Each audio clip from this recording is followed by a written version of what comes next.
let's play a clip. I think we've only got a couple left, so we might as well get through the whole thing. What do you think? Let's put on Dr. Hyatt. Where are we? Yeah. Okay, tell me if you can hear this. Just going to turn it up. Yeah. Just look at the hysteria over saying the phrase "Merry Christmas" at the end. I mean, this is ludicrous. Yeah. It's just words. Just sounds. Yep. Actually, just on that bit, so how he says it's just sounds. Why is everyone getting so fucking uptight about words?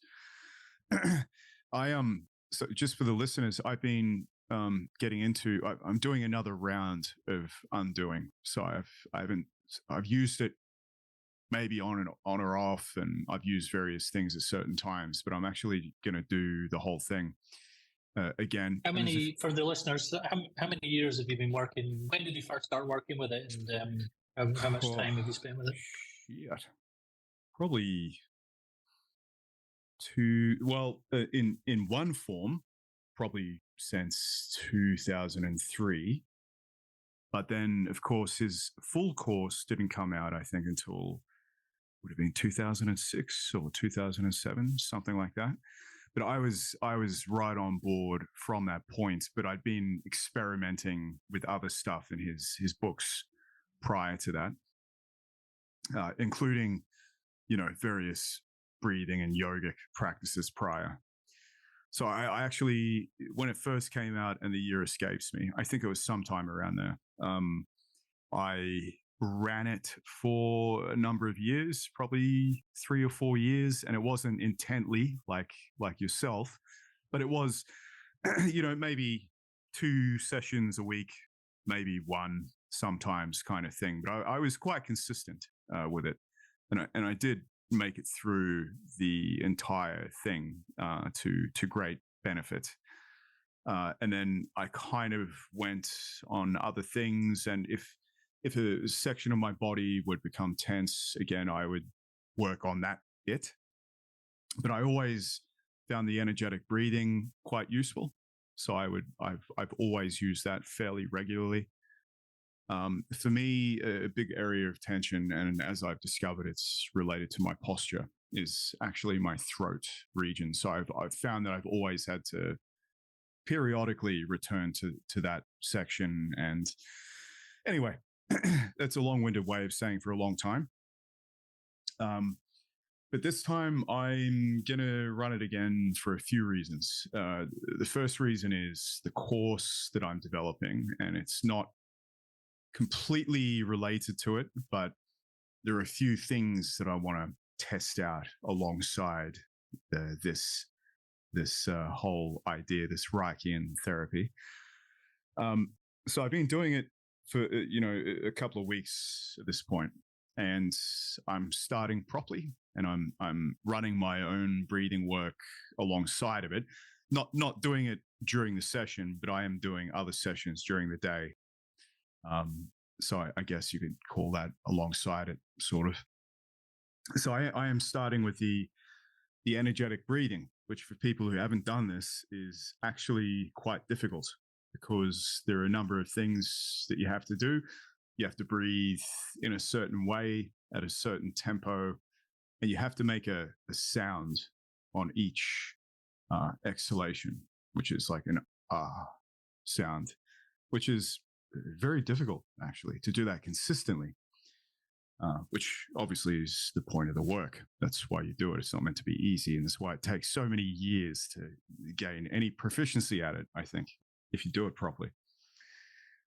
So what you do is, at first, I like to build myself up so I can tolerate that energetic breathing for at least an hour before I move on to the next parts, which is, fuck, that's a big ask. It's really hard to stay present during that, I guess, because of the hyperventilation element.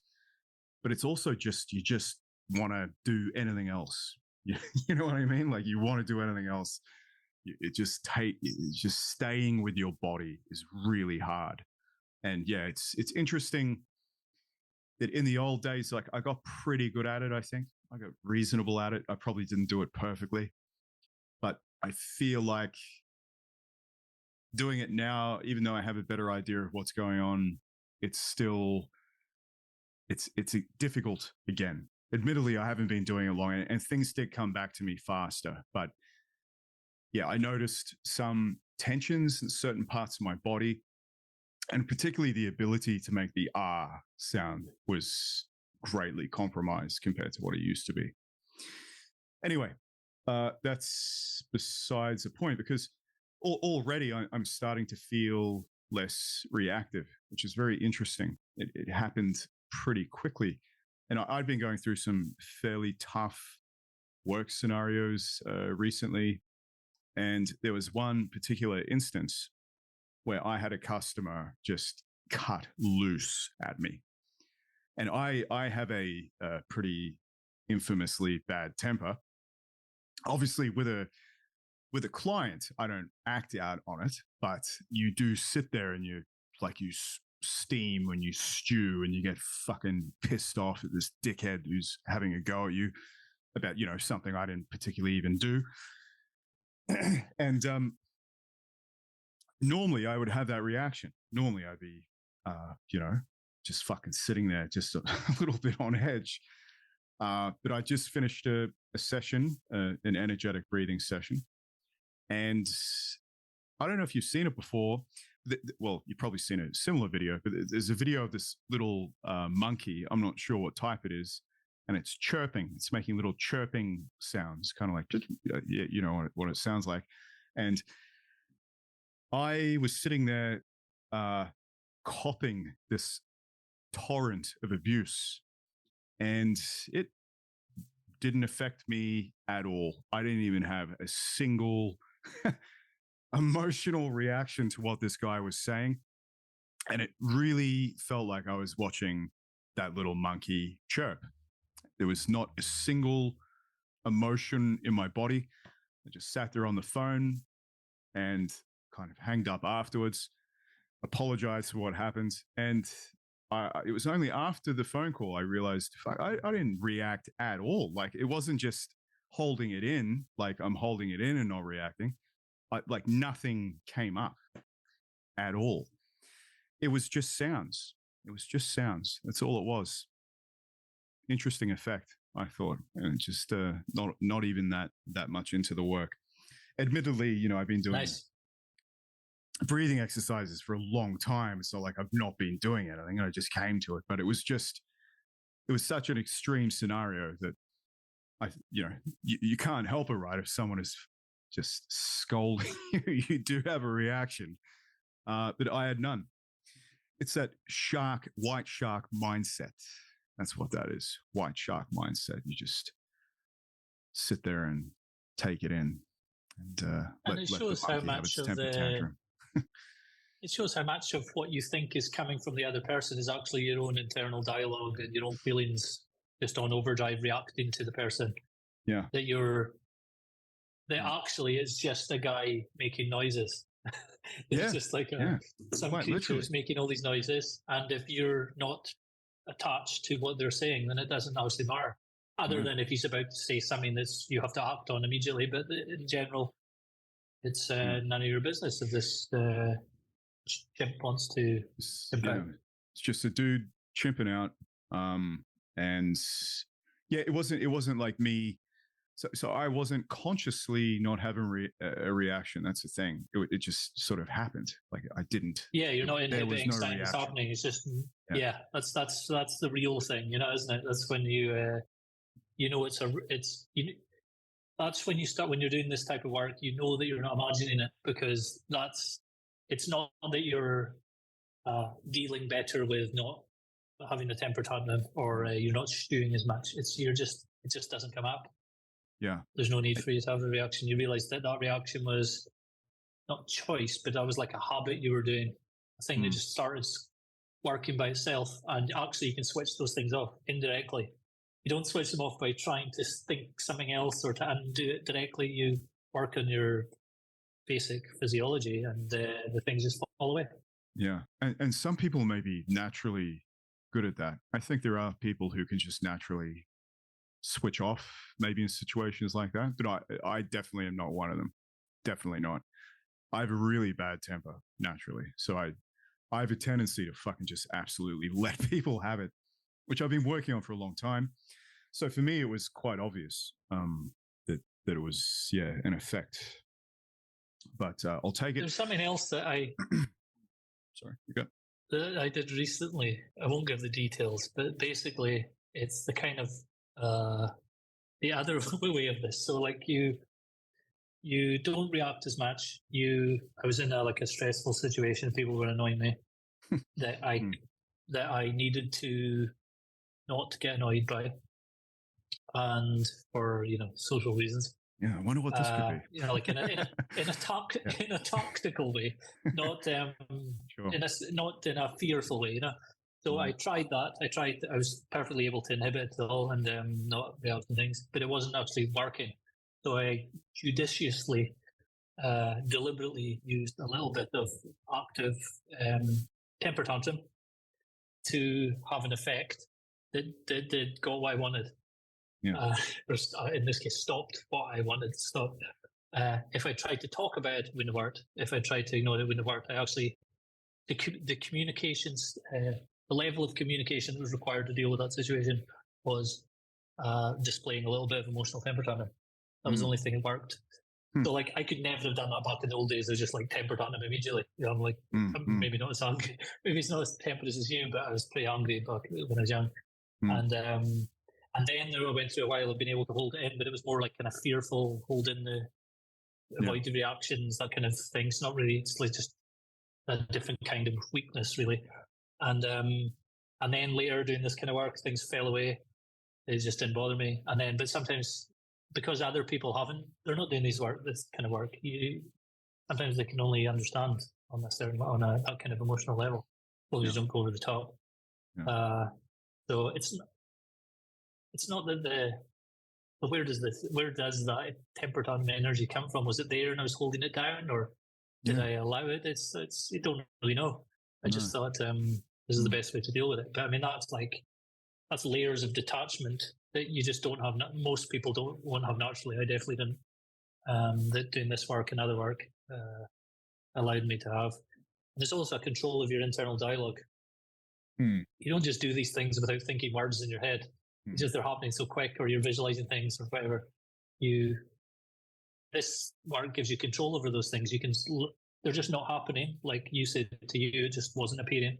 Or you can make it appear. You can use it when you need to as a tool rather than it dominating you, and you're just reacting to these physiological habits that you have, mind and body habits. Mm-hmm. Yeah, I agree. It's I never thought of myself as shark. I should have thought of myself as the shark mode. Shark mindset. Yeah, shark. It's the way. It's definitely the way. And it's not like you don't. Yeah. It's not like you don't feel the emotions. When you learn, you detach more from them. It's not like you become a zombie and you don't have them. No. They just don't dominate you.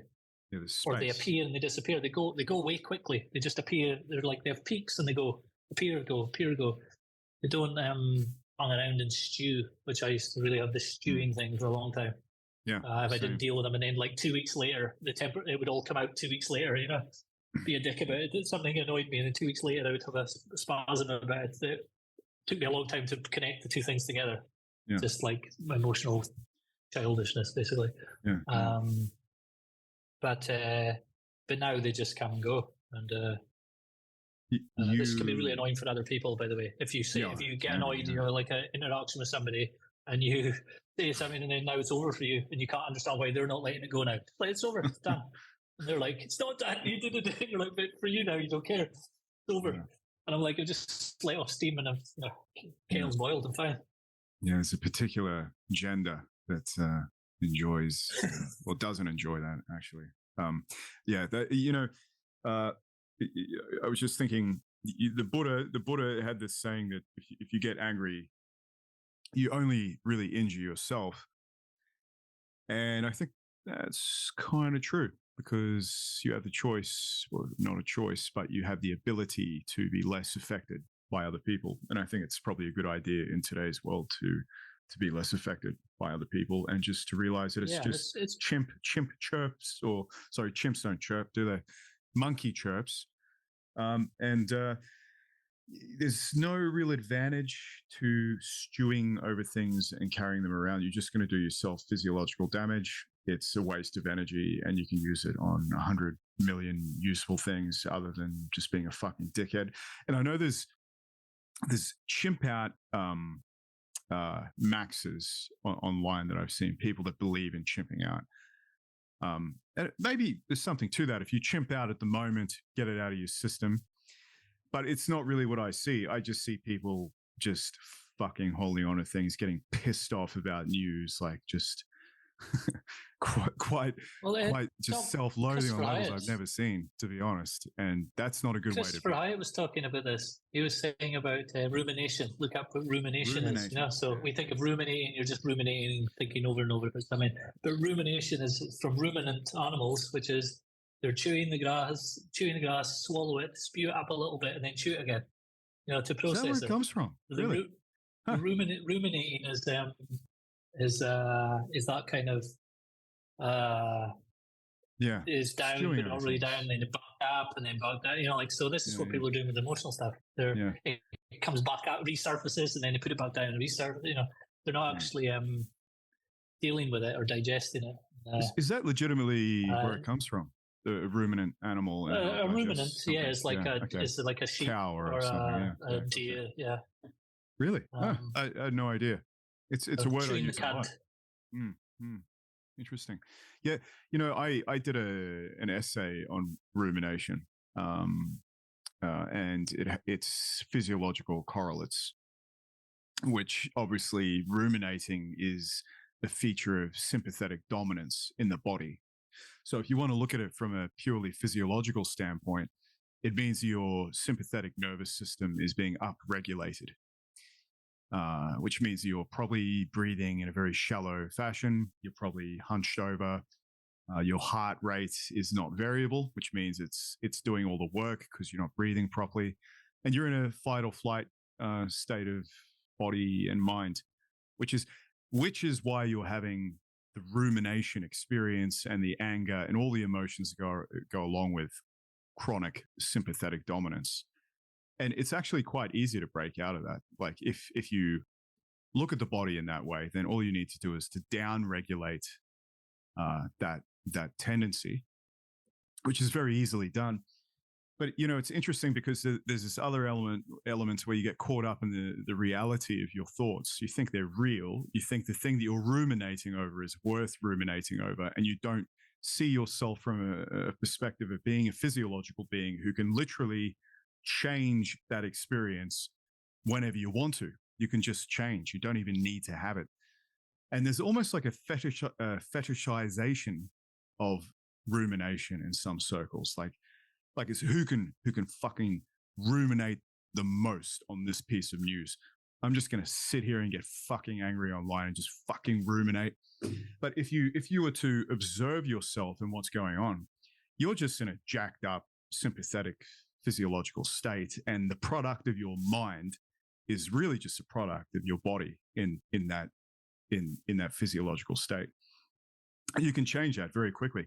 Even without doing this work, you can change it. You know, all you need to do is short circuit it. And the way that you short circuit it really is just doing the opposite. So slowing down your breathing, go and look at a vista for a little while, get out of the situation you're in. There's just no need to be that way. It's unhealthy. And it's self-defeating, and there's absolutely no reason for it. It's just a negative mode of being, I think, that a lot of people get stuck in. That's how you create more freedom for yourself. You do it, and do it indirectly like this. You know, you work on things like that, and then the problems start going away, or you have more options in certain situations, and you don't react to things. But the pool is you try to directly deal with them. You know, you try and treat the symptom all the time. Yeah. You have certain feelings, certain thoughts. You try and change it to other thoughts, or like affirmations. You'll say the opposite of that thought, which does nothing. You like it just adds another layer. If you know, it's like if you constantly get in certain types of injuries, and you just constantly, you know, the band-aid kind of metaphor that people say, just putting on a band-aid and not dealing with the real cause of it. And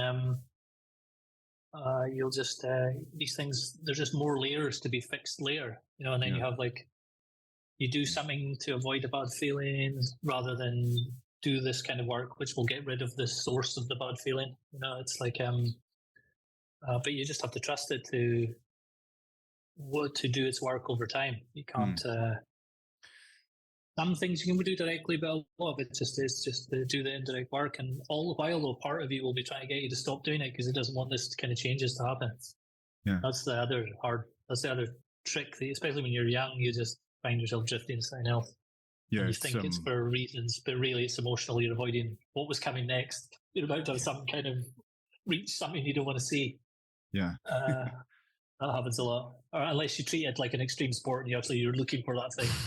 You go for it. Yeah. So I did that for a while, try to find the worst, most horrible thing, and you can really make yourself feel miserable. But if you're doing it for the extreme sport mentality, you can get away with it. But if you're doing it thinking that, if you're doing it to feel good in the moment, you're just not going to do it. You're going to do something else. Yeah, it's or you'll do what I did one time. Was I was doing kind of undoing related work, and then feeling pretty good, and went straight out and picked a fight with somebody. Did you? For no reason in a bar. Yeah. Stay away. Did you win? Because it was no, it didn't kick off, but it was totally absurd reasons, absurd situation. It was just totally random. And I don't mean a random person, somebody I knew, but a little bit. I don't actually like them though. But again, I was not reacting to the not liking them. So anyway, when it, I don't think it was them. They were just being their annoying normal self. What happened was I'd reached some level where the annoying, the stuff I didn't want to see was there, and then I was just immediately kicking it off against somebody else rather than to see the next thing, So you can get that too. You have to be careful with some of this stuff because parts of you will react and change your behaviours in ways that you can't predict, which is good in many ways, but in some ways you can get yourself in trouble. If you're in a real job, you could fuck up your job by saying the wrong thing at the wrong time. Yeah. Which, from a perspective of freedom, it's difficult. You need to. So I think in the course material, he always says you need something to hang on to. So daily disciplines and various other things that kind of help you get through those parts that are more difficult. But you're right; it's not fail safe. Definitely, you can go on weird tangents. Put it that way. You go on really weird someone tangents. Talking. I forget who, but somebody was saying that they'd been doing bioenergetics work. The stuff from Reich's followers. Yeah. Alexander Lowen, it's the name. That kind of stuff. Yeah. They were doing those. Sure. They were saying work like that makes the people they saw doing that were it was making them quite angry. Those people were getting aggressive that were doing that work. So I don't know how advanced they were, but that was whatever that stuff does was making people more getting kind of angry because they were talking about the behaviors of different people doing different systems. This group is more like this, and this group's more like this, that kind of thing. Kind of self-selecting in a way because the Jungians are going to be more mystical type of people probably. The Reichians are probably more sexual people or whatever. So maybe the bioenergetics, the people who like doing that. So Lowen slamming your fists on the bed. Yeah, exactly. I think that's it. So Lowen, I think in his later years, not so much, but he was one of those guys that went into the primal therapy kind of thing that happened. Okay. So maybe it was mixed up with that then, yeah. Yeah, it makes sense because if you're sitting there just getting angry, you're going to be angry. It's going to be the way you have to get the repressed emotions out. He was part of the repressed emotions crew, which, as we all know now, is nonsense. It doesn't make any sense. But you're creating this. Yeah, it's assuming that the emotion is there, huge inside you, and you need to get it out. And it's going like a lighting steam off, but actually, it was small, and by trying to get rid of it, you're actually creating it and making it big. Yeah, I put that actually in the Reich video. I don't know if you watched that whole introduction, but there was this awesome video of this guy that I found online. He must have been doing some species of Lowen-esque body work, one of those guys that was big on primal scream therapy and all that sort of, cathartic thing that people do. And he absolutely lost it. It was hilarious. If it's at the end of that video, so if you go and watch just that introduction, he's at the end, and man, he fucking chimps out. Like, he's smashing trees, rips his shirt off, just running around screaming. It's hilarious. I had to put it in there because honestly, I was laughing for about 10 minutes, particularly when you know how unnecessary it is. So yeah, if someone is saying that those people are angry, then yeah, they are pretty angry by the looks of things. I don't know, though. After that description, I think I want to do it now. Yeah, it could be good. It could be good. He looked tear down a tree. He looked happy afterwards. I'll give him that. He worked something off. I'm not sure what, but I mean, there's a version of this in politics now, isn't there? The people just screaming, going to protest and screaming nonstop and thinking that they're doing something. Yeah, it could be an inheritance. It could be an inheritance from that whole thing, because that that kind of tied into that woke culture in some ways. It went into that.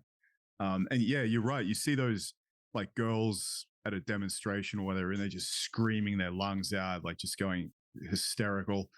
It could be, an inheritance from that stream of self-expression, whatever you want to call it. But yeah, you do see it a lot. You see it like when Trump won. I think some of it might also be like magical thinking. It's like an occult thing almost, where they think that that's like a spell. If they get enough of them to do it, it sort of transmits energy and changes things. Yeah, it could be. Like that. This is my pain. You got to hear. You got to acknowledge my pain. Yeah, it's weird. It's weird. I think these people. In all fairness, though, what they're doing is no worse than the ultra intellectual guy commenting very smart comments about whatever the political drama of the day is on Twitter. It's reactive. Yeah, it's a different part. They're focusing on a different part of their psychophysiology. Is in charge. One of them's kind of more body emotional, one of them's more intellectual cognitive. But it's like the same kind of thing. It's just venting at things that are out of your power and convincing yourself that this is giving you more power, or pretending you're changing things. Making sounds. coming back to the original thing, yeah. Making sounds or making symbols of sounds. And what's the difference? It's just like slightly more abstract version of the same thing. Granting, stamping your feet, granting, saying basic words, saying very sophisticated words. It's just a continuum. Yeah, but the witty guy that made the comment, he's going to change the world. Don't you understand this, Kevin? He's that comment, that one comment. He doesn't even have to do anything in real life. Like, he can literally just make tweets and words and sounds, and that's going to fundamentally change the entire world. That's what I hear. That's what I hear is going to happen, which is good. It's a pretty low energy investment when you think about it. It's good payoff, right? You can bring down governments. We mock all the time, but the word-based, word-based activism. It's not really activism. It's more kind of, I don't know what it is. But the word-based emotional self-therapy stuff that people use politics for. But it's sad though, because a lot of them are really like wasting themselves. Oh, totally. They really could be doing things. They really spend so much time and energy on it that they could really be doing something that does something, but they're not, because they think that it's making a difference. I mean, it's like the most comical thing. One of the most comical things I saw is it was like the facet when they were like, somebody gets elected and then they're going through that drama where they're picking different people for different parts of the government, that kind of thing. They're selecting all the ministers for this and this and this. And everyone's like everyone online joining in a debate about why this guy, not that guy, this guy's good, they should do this, oh, that's great, they got this one, oh, that's bad, they got this one. As if it has any bearing on what happens. None, it's none of their, no one cares what they think. It's not going to make any difference to what happens, what they say. So it's just like cheerleader, not even cheerleaders. Cheerleaders are a form of a function. They look good. Running commentary in a way, like a it's just like a little, Yeah, it's a guy a crazy vagrant on the side of the track who no one's listening to. It's more like that. He's not even being broadcast. But they really got into it as if it mattered anyway. So I'm not saying you can't start doing these things and making changes. You can, but sitting chirping on the Twitter isn't doing things. You go and get those jobs and do the fucking thing if you want to change it. I was just quickly on that. I've got an essay coming this week on this very topic about distraction and the human brain and how it likes distraction in the same way you were talking about the forager brain and Dr. Hyatt. Where we like to be distracted. And the problem is distraction is ubiquitous in the species, and Twitter and stuff like that is just, it's feeding that tendency. I see the young guys, and they've got 1,000 followers. They make funny tweets, whatever. Okay, good. But you can tell they're online constantly. They're on fucking making hundreds of tweets, and the time cost, right? So if you're guys our age, you have some idea of how close death is, and how little time you actually have to achieve something good. It's actually, you don't have that much capacity to achieve that much. At the end of the day, you don't really. Not as much as, at least when compared to what you think you can do and all the things you want to do, compared to that, what you can do is extraordinarily limited. And when I look back at all the time I wasted, I'm like, fuck, I see them doing the same thing. And I'm like, don't do it. That's why I make these posts, because I'm like, I can see you're being distracted because of your brain.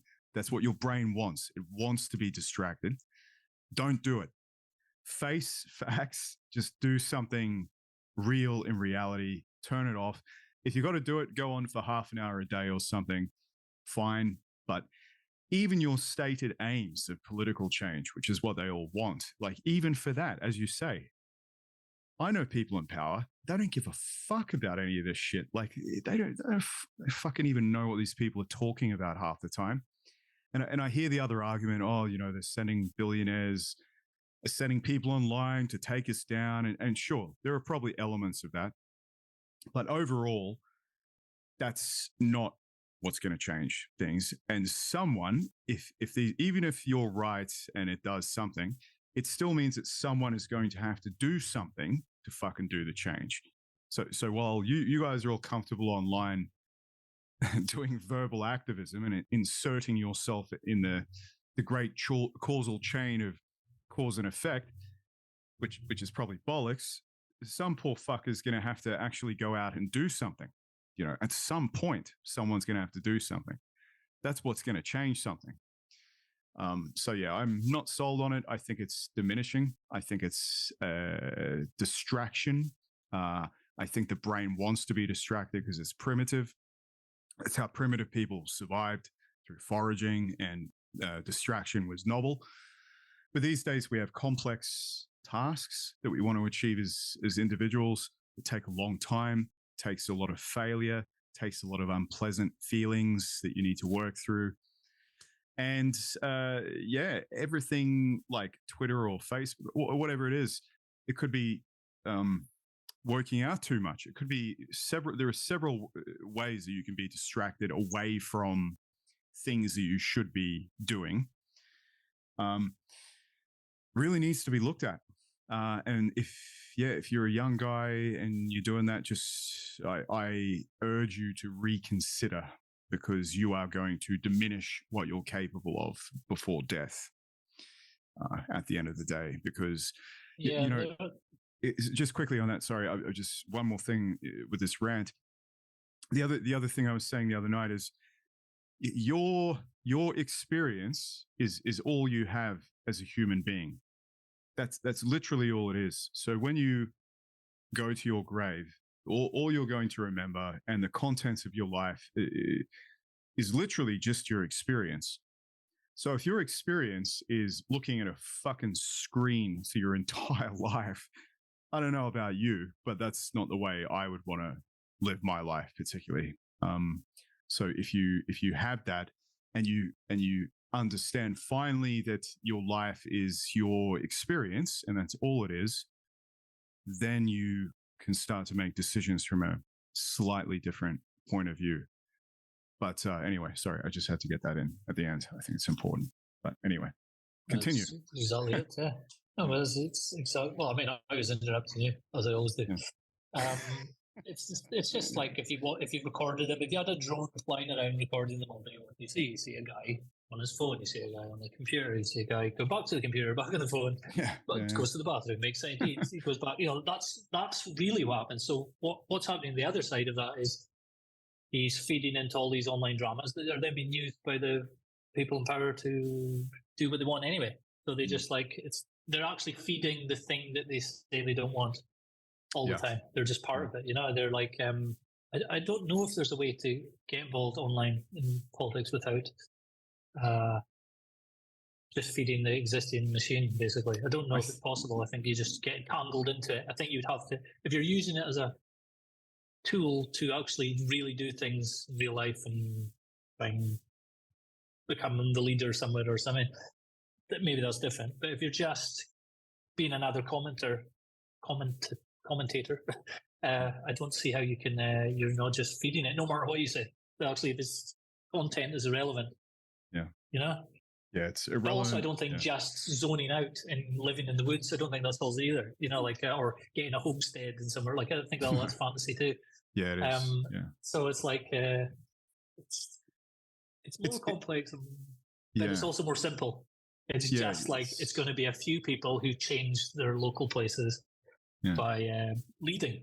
It's just going to require leaders. And what the strangest thing about a lot of the young guys is they will say and accept that often they'll say most people are idiots, that they're not smart enough to understand how things really work and stuff like that. Okay, cool.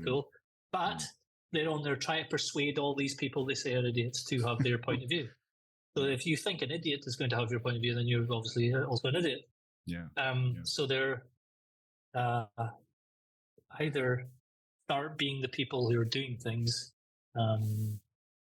because you can't change things if you're people with strong visions and a knack for practical manipulation of people can definitely do things.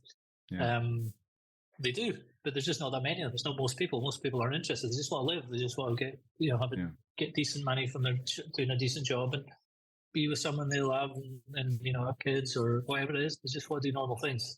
Most people. So either do that and shut up or do something constructive.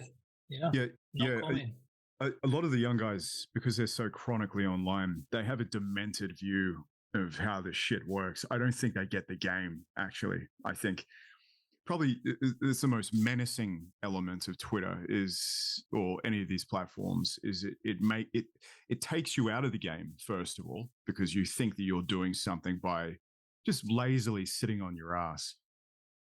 But it also means that all the time that you could have to spend on learning what the game is, and like any hierarchy or thing, politics has its own way that it works, and the way that it works needs to be learned, and it's going to take someone, obviously not the guys online, because they're above that, they don't need to do anything. But first of all, it takes years to learn how systems work, who the power brokers are, and then of course you need to polish yourself up. So you need to be acceptable to the people that just want to grill and have babies and stuff, because you're going to need them in the end if you want to make the changes that you say you do. I know there's all these guys who are like, oh well, we'll just take it over like the brown shirts, and that's what we'll fucking do. Yeah, probably not. Maybe at some point that might be possible, but it's not going to happen at the moment because people are fat and well fed and happy, and that's not going to happen right now, I don't think. So and also all those things behind the scenes, it's guys with all the money making those things happen. Anyway, it's not like totally, they're not like ground swells up of like organic things. Everything is always like there's some guys with money giving people money in the background. They might be spreading all the money all over the place, but it does only happens because somebody's giving the gold. Yeah, absolutely. And the other problem is the stuff that does happen. I was telling you about it, I think, in another episode. There were these guys here that dressed up and in these menacing clothes, and were like, doing this pageantry and burlesque, ridiculous behavior. But this is what I mean. So they're so demented because of what they see online that they can't see that the path is actually quite a simple one. It's quite a tangible one. It just means you have to get involved in politics and work your way up the hierarchy like anyone else would. Be skillful.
And Machiavellian. And then maybe if you had the right charisma and you're a good public speaker and you've been polishing all those attributes that you would see in a good leader, then you will have a chance to make big change. But it's not going to happen from this stupid shit online. These fantasies of revolution are just that. They're fantasies. They're not going to happen. The average person doesn't know about these ideas. They don't care about these ideas. They just care about their house prices, and grilling and football. And you potentially, if you present yourself in a stupid way, are just getting in the way of that. And just to tie it all back to this work, because it kind of is, if you do care about something and you want to go and do something, then you need to learn new skills. You need to get out of your own way. You're going to have to polish your shoes, put on a tie. You're going to have to go to Toastmasters or something and learn skills, learn how to speak publicly, learn how to keep yourself back. So not to just react to something, because if you're going to climb a hierarchy, take it from me, you're not going to be able to be honest or chimp out all the time. You're going to have to play a long game where you don't show yourself and your true intentions. That's just what everyone in politics has to do, right? Like you can't be that way. So you can see what I'm saying. You've got to learn all these things that perhaps you don't initially have, and perhaps are unpalatable to you. And a part of that is getting out of your own way and learning things, getting offline and polishing yourself up to be the next Napoleon, because otherwise it's not going to happen. It's just not going to happen. Maybe some of the people online think that they will be able to play, especially with Twitter, they'll be able to play a role as a kind of, the guy in Lord of the Rings, Wormtongue, where they're whispering in the king's ear kind of thing, especially all the, especially with Elon Musk on there, so people think that they can maybe whisper in the king's ear and they can make things happen that way. So, I mean, you can influence people with that easier now than you used to be able to, obviously. You don't need to talk your way into the court of Queen Elizabeth. But you can, you can't access people sort of. But, I mean, with Elon Musk, people make an error as well. They think he's just another guy on Twitter twittering. No, Twitter is a tool for him.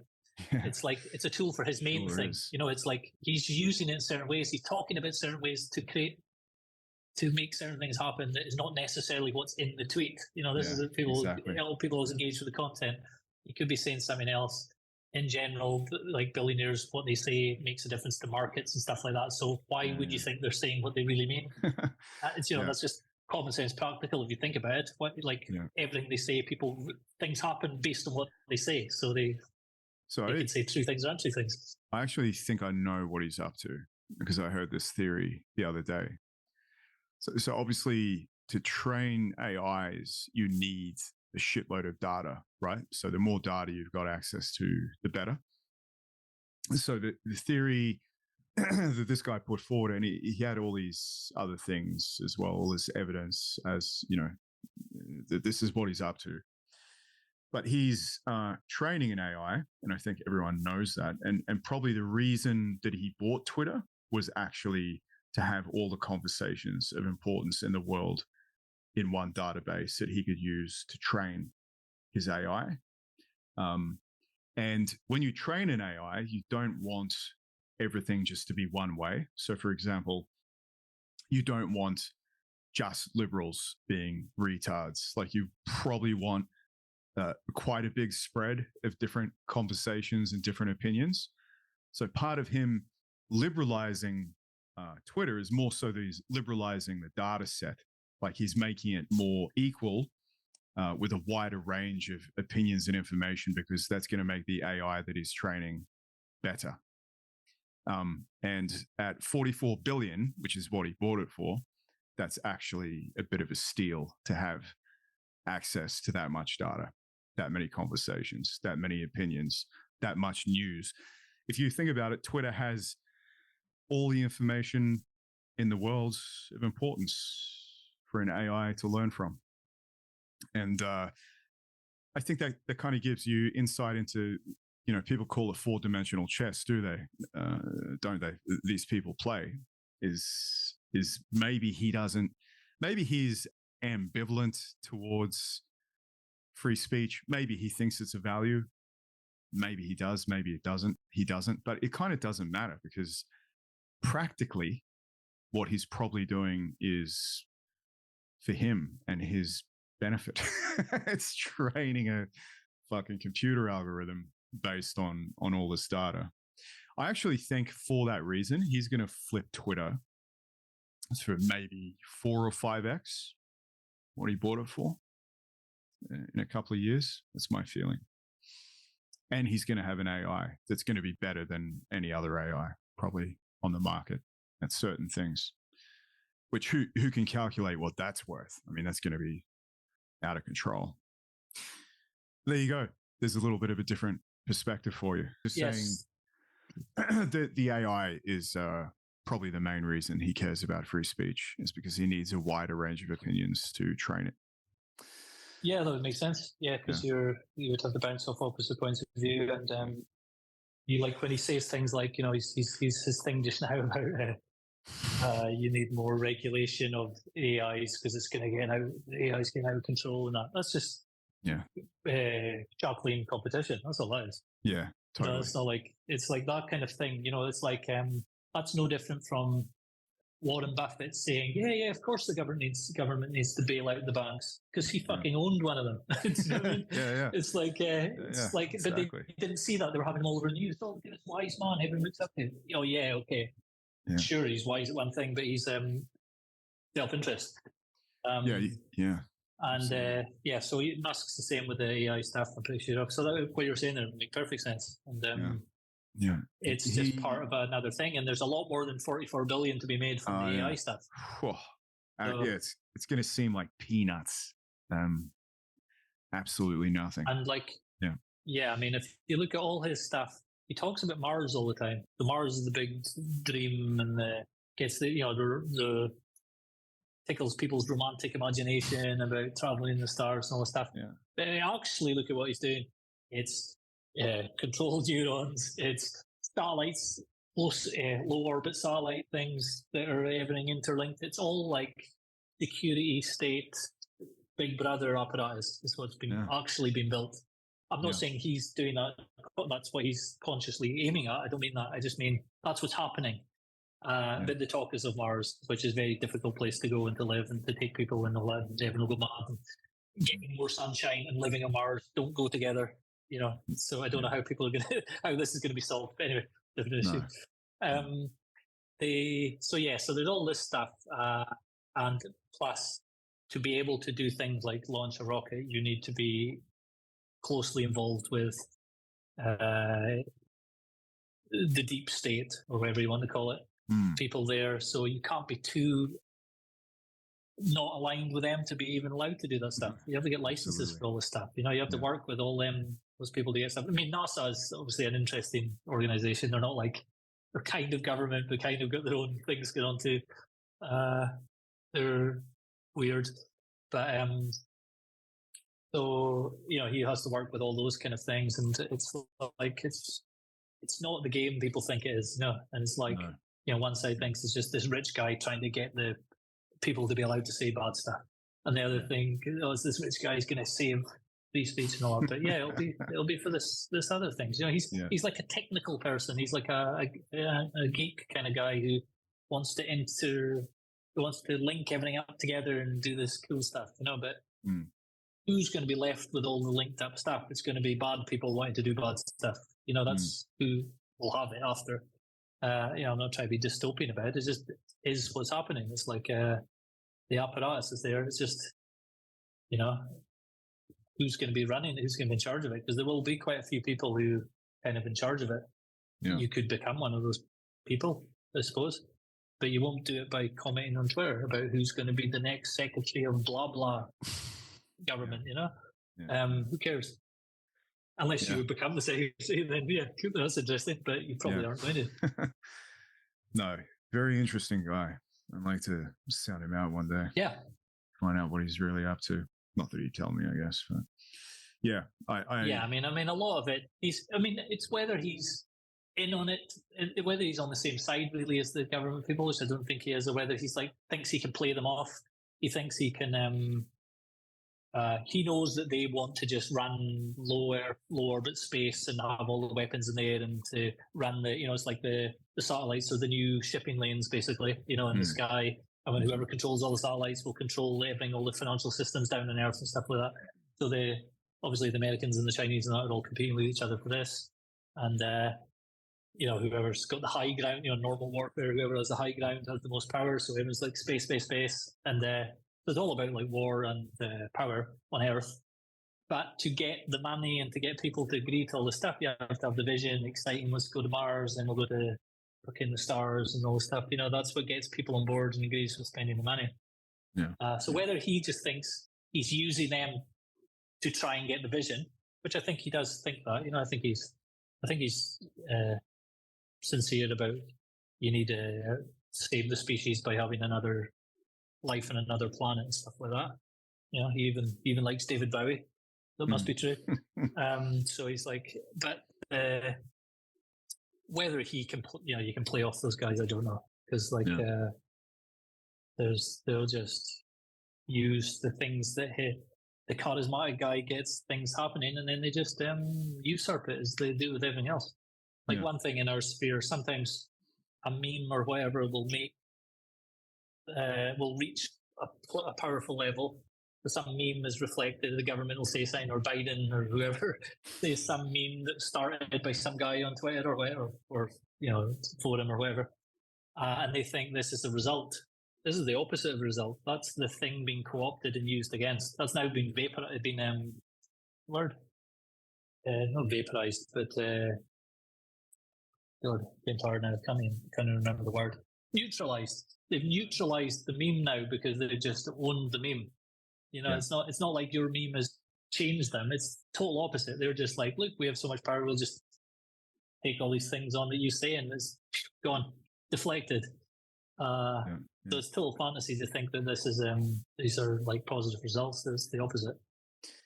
Yeah. A positive result would be something changing, not them laughing back your meme at you. It's like you're being mocked. Yeah. You didn't win, you're being mocked. You almost like you need an opposition politically. So the more burlesque you can make the enemy for your voting public, the better. This is same thing with those kids. I was trying to explain to them, like the reason they're amplifying you is because they want you to do it. Like they want you to look like an extremist. They want you to look stupid, and they want to use you to associate you guys with ideas that at the end of the day are probably quite palatable to the average person, actually, if they're put in the right way. So please, I don't think they're worried at all. I think they just use it. I mean, I think they clearly do. They don't give a shit about which political side they use it against either. Like in the 2000s, it was against one side. All the certain Bush. American government agency would just make up stuff. They would just create they would just create these groups, and then the four of them would be in the government agency. One of them would be the real person, and then the rest of the person who just went along with their made up thing. That used to happen to one group in the 2000s. Now it's a different group now. It's the same story by the same people, the same machine in the middle doing it to both sides, but the two sides don't realize that the same things happen to them. That's what they do, and they think that they're like, it's like evil genius. It's amazing. And I'm not into all this stuff, and it's just so obvious that this is what's happening. It amazes me that more people don't realize that, and it's the divide and conquer thing. It's really clever. Yeah. I do think with the young guys, you can understand, because they're just like, they just don't think in that way. I think of them, probably a lot of them, just because they're young, they haven't been in professional environments maybe, and they just don't really understand how to present yourself to get a result, or how to, be professional to sway people. So what are we going to do? We'll dress up like idiots and make fools of ourselves on national TV. And some of them still consider it a victory. They still think it's awesome. I'm just like, bro, like, you guys are not getting the game. You don't understand the game. I mean, if you take the analogy with the police, like people will say, whatever you say to the police will be used against you, like whatever you say will be used against you. It's better to say nothing, or like, because doesn't matter how true it is, it'll be used against you in some way. Yeah. It'll be used to try and trip you up or box you into a corner or something. Yeah. Well, it's the same with the political stuff for governments. Everything you do will be used against you in some way. Absolutely. So they do the opposite of what you intended it, and it happens to both sides. But because everyone's only seeing their own side, they don't like the far ends of each side. It happens to both. And then if it's in the middle, it's safe enough because either side of the middle is okay, and they let them have their little play fight against each other. And then the real dangerous people on the extremes get neutralized. Yeah. Yeah, and it ties in again. So you got to ask yourself, as someone like in these circles, Hyatt would say that the main concern of the species is nesting, congesting, and digesting. And that really anything that gets in the way of that, no one's going to bother with at all because they don't care about it. So you have to ask yourself, if you're going along with these, Nietzschean or traditionalist ideals, and you have these big political structures that you're going to somehow impose on the masses, how you're going to do that is another matter. But that's not what the game of the animal is. That's not what the animal does. The animal overall just wants to be comfortable. It just wants to have a couple of babies and have a job, I guess. It's all it really cares about. And I guess you look at historical examples of political systems that have failed and just the absolute excess that they went to, like just the poverty that people experienced, or the political violence and repression, and the absolute levels it had to get to before the average man did anything about it. Like, it's pretty crazy to think about what some people tolerated before they bothered doing anything about it. I just feel like the fundamental goal of what a lot of people on here think is possible is diluted for that reason. Like, I can't see how you're going to do it. There's also this idea that all you need is 13 motivated men, which I agree with, but I feel like that's not until things go really, really badly, then that becomes a possibility. So in the meantime, I just feel like they're going about it the wrong way. Like, to be honest, I just don't get it. I really can't understand the strategy, or like, I'd like to ask these people, so what are you going to do? Like, practically map out to me, like, what's your plan? How are you going to do it? Do you understand how this system works? Like, are you all just going to barge into Canberra or Glasgow and fucking picket Parliament until they let you in? Like, what are you going to do? Even that doesn't do anything, because it's like the structures of West of like they're not really run by those places anymore. It's not like you can't do a coup d'etat in the West like that. The networks are not different, right? Yeah, they're not. Obvious. Yeah, it's not like, we'll all just bunker up and take over. Like, you can't get they can't be like take over a few buildings and then now they're start running things. It just wouldn't work like that. No. It's too complex. Yeah, and tying it all back, just on that point. So if this is the case and you can't do it, so what are you doing? Being distracted by all this, right? Like, what are you fucking wasting your time for? So what do you do, Kevin? What do you do? Well, to go back to Dr. Hyatt, I mean, his thing was, obviously he's kind of an extreme libertarian type of mindset, but his idea was you just worked on yourself. He has a phrase where he says, make a little money, have a little fun, and do a little good along the way. But don't do too much good, because you'll get in trouble for doing too much good. So his thing was more kind of avoid the headlights, do your thing, live a life, but also, work on yourself and try and self-evolution and create something new and do yourself. In that sense, a very sort of self-ish in a positive sense way, but also do things that help other people that matter to you in the ways that you can. And if you really have such a low opinion of the masses and the average person, why are you spending so much time worrying about what they're doing? Yeah. You should be trying to do your thing and avoid repercussions as best you can. Yeah. And at certain times, I mean, like even talking about, like at certain many times in history, talking about like self change is dangerous. Because that's what we're talking about here. This is not like a podcast about politics. We're not like political activist people at all. We're interested in, we're psychophysical activists rather than political activists. So like the reason we're talking about it is because that's what everybody's obsessed with. So we're just starting with where people are and realizing a lot of that deluding yourself over what power you have to change things is actually, you actually do have that power over yourself in more ways than you realize. But you have it over the outer structures less than you realize. However, if you get more power and change yourself over time, you would actually have more control and power over those things later. But you won't get them by just being reactive.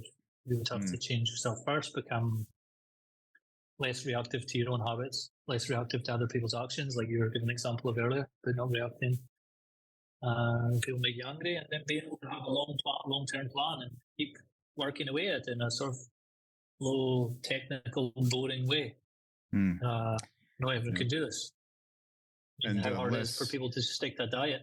Yeah, for sure. Absolutely. And less distracted. Don't be distracted, because you're going to waste your time. Then you're going to wake up and you're, 35 plus.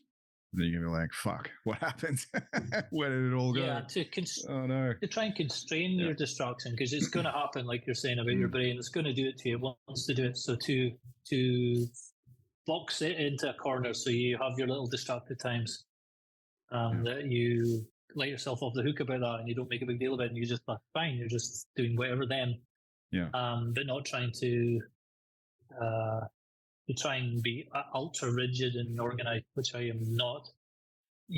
Those type of people just have their other problems. They just end up being reactive in a different way. That kind of harsh self-discipline kind of way, and they just Jocko Willink. Good. Get up at 3 o'clock in the morning. Good. His theory of how to be disciplined, his theory is just be disciplined. That's his theory. Wow. But it is, though. It's like people say, how do I do such and such? I can't get myself to do this. Just do it. Just do it. Well, obviously, that is the behavior change, but they obviously can't do that. Yeah. So it's like, you can't do anything with that. So, but, over time, you can definitely change yourself with little discipline things every day. Totally change you, but not in the way you think and not as quickly as you think. And some of it just has to happen. You have to set the conditions and it'll happen for you. Indirectly often. Yeah. Well, as bundles of habits doing the work, it's going to be indirect in my experience, usually.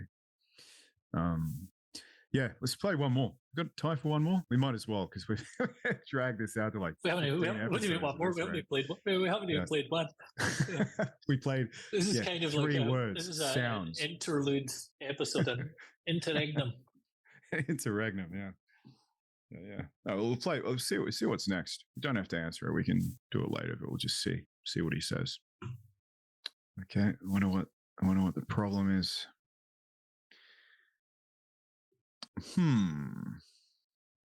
What would the issue be? I can see your screen has been shared. I'm not even going to tell the listeners what the name of this file is. I don't even know why that's. I think I was trying to because I'd already done the extract, and I'm like, fuck, what can I call this? So I just quickly typed something in. It's quite embarrassing because I would not normally do that. I just was like, fuck it, I'll just call it this. And then I didn't bother changing the file name, as you can see. Anyway, it is just words, but it's words. It's words. It's words with an emotional reaction. Let's say that. Yeah, exactly. It's got a sort of Mark Twain kind of feel about it, I feel. Anyway, okay. I don't know what's going on. Let me try again. Can you hear that? Mutation to... Yes. Yeah. So taking the idea that you kind of need mutation to move forward, to have any kind of progress. I mean, what do you think would happen if somebody with Timothy Leary's kind of gift for observation and for manipulation and high intellect, I mean, if they were around today, where do you think you would find them? Obviously not in any kind of counterculture at this point, it seems. I think they would be in small groups, working on various projects, keeping a low profile, publishing their material in Europe. I mean, I know scientists who are doing things, but getting their work published even in American academic journals is next to impossible for them, because it goes against the preconceptions. As a scientist myself, it's behavioral science, and at one time in my life, having been a published peer-reviewed person and also a reviewer of journal articles submitted, it is much more likely that you're going to be published and survive with unusual concepts and unusual ideas in another culture than in your own at this time in this country. So I have an associate who has some very interesting ideas, and many of them have been proven in the laboratory. But he has had to go to England to get his research published. What kind of stuff was he working on? He was working on origins of life and electromagnetics and things along those lines. We seem to not be too big on that right now. We all know how everything was created. Yeah. We'll benefit from it. So, I think he meant Leszewski. I'm pretty sure. I think it is, yeah. I think it is, because he has a couple of articles about that in the electromagnetics, beginning of life, origin of life stuff, and a very interesting writer who you've had interviews on your podcast, Wolfe. Fast and Fast, didn't you? Yeah. I spoke to one of his students. Yeah. Interesting guy. I'm still in contact, actually, because a few people have gotten on to me about wanting to study with him the old system of magic. Which really?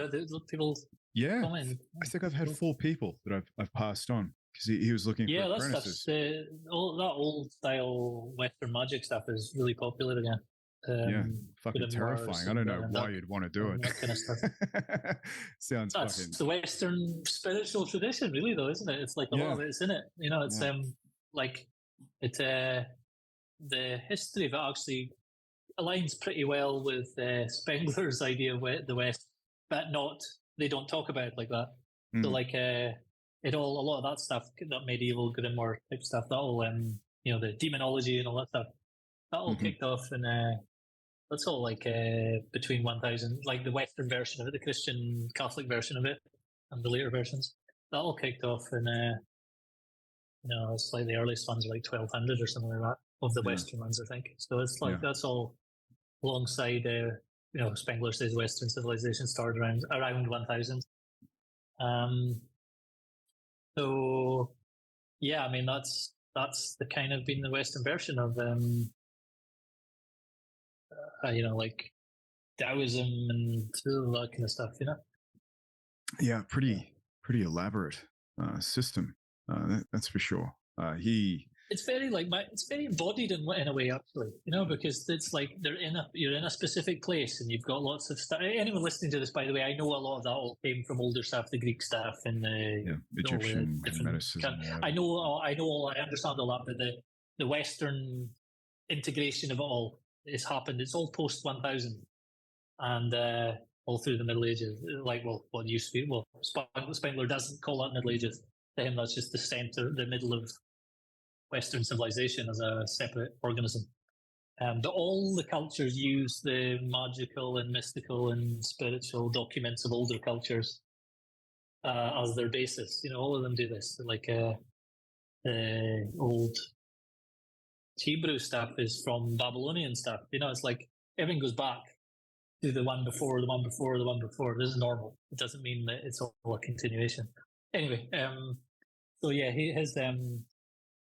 the guy Leszewski, if anyone doesn't know, he's got a couple of books that Hyatt published in at New Falcon, originalfalcon.com, and he was also a physicist.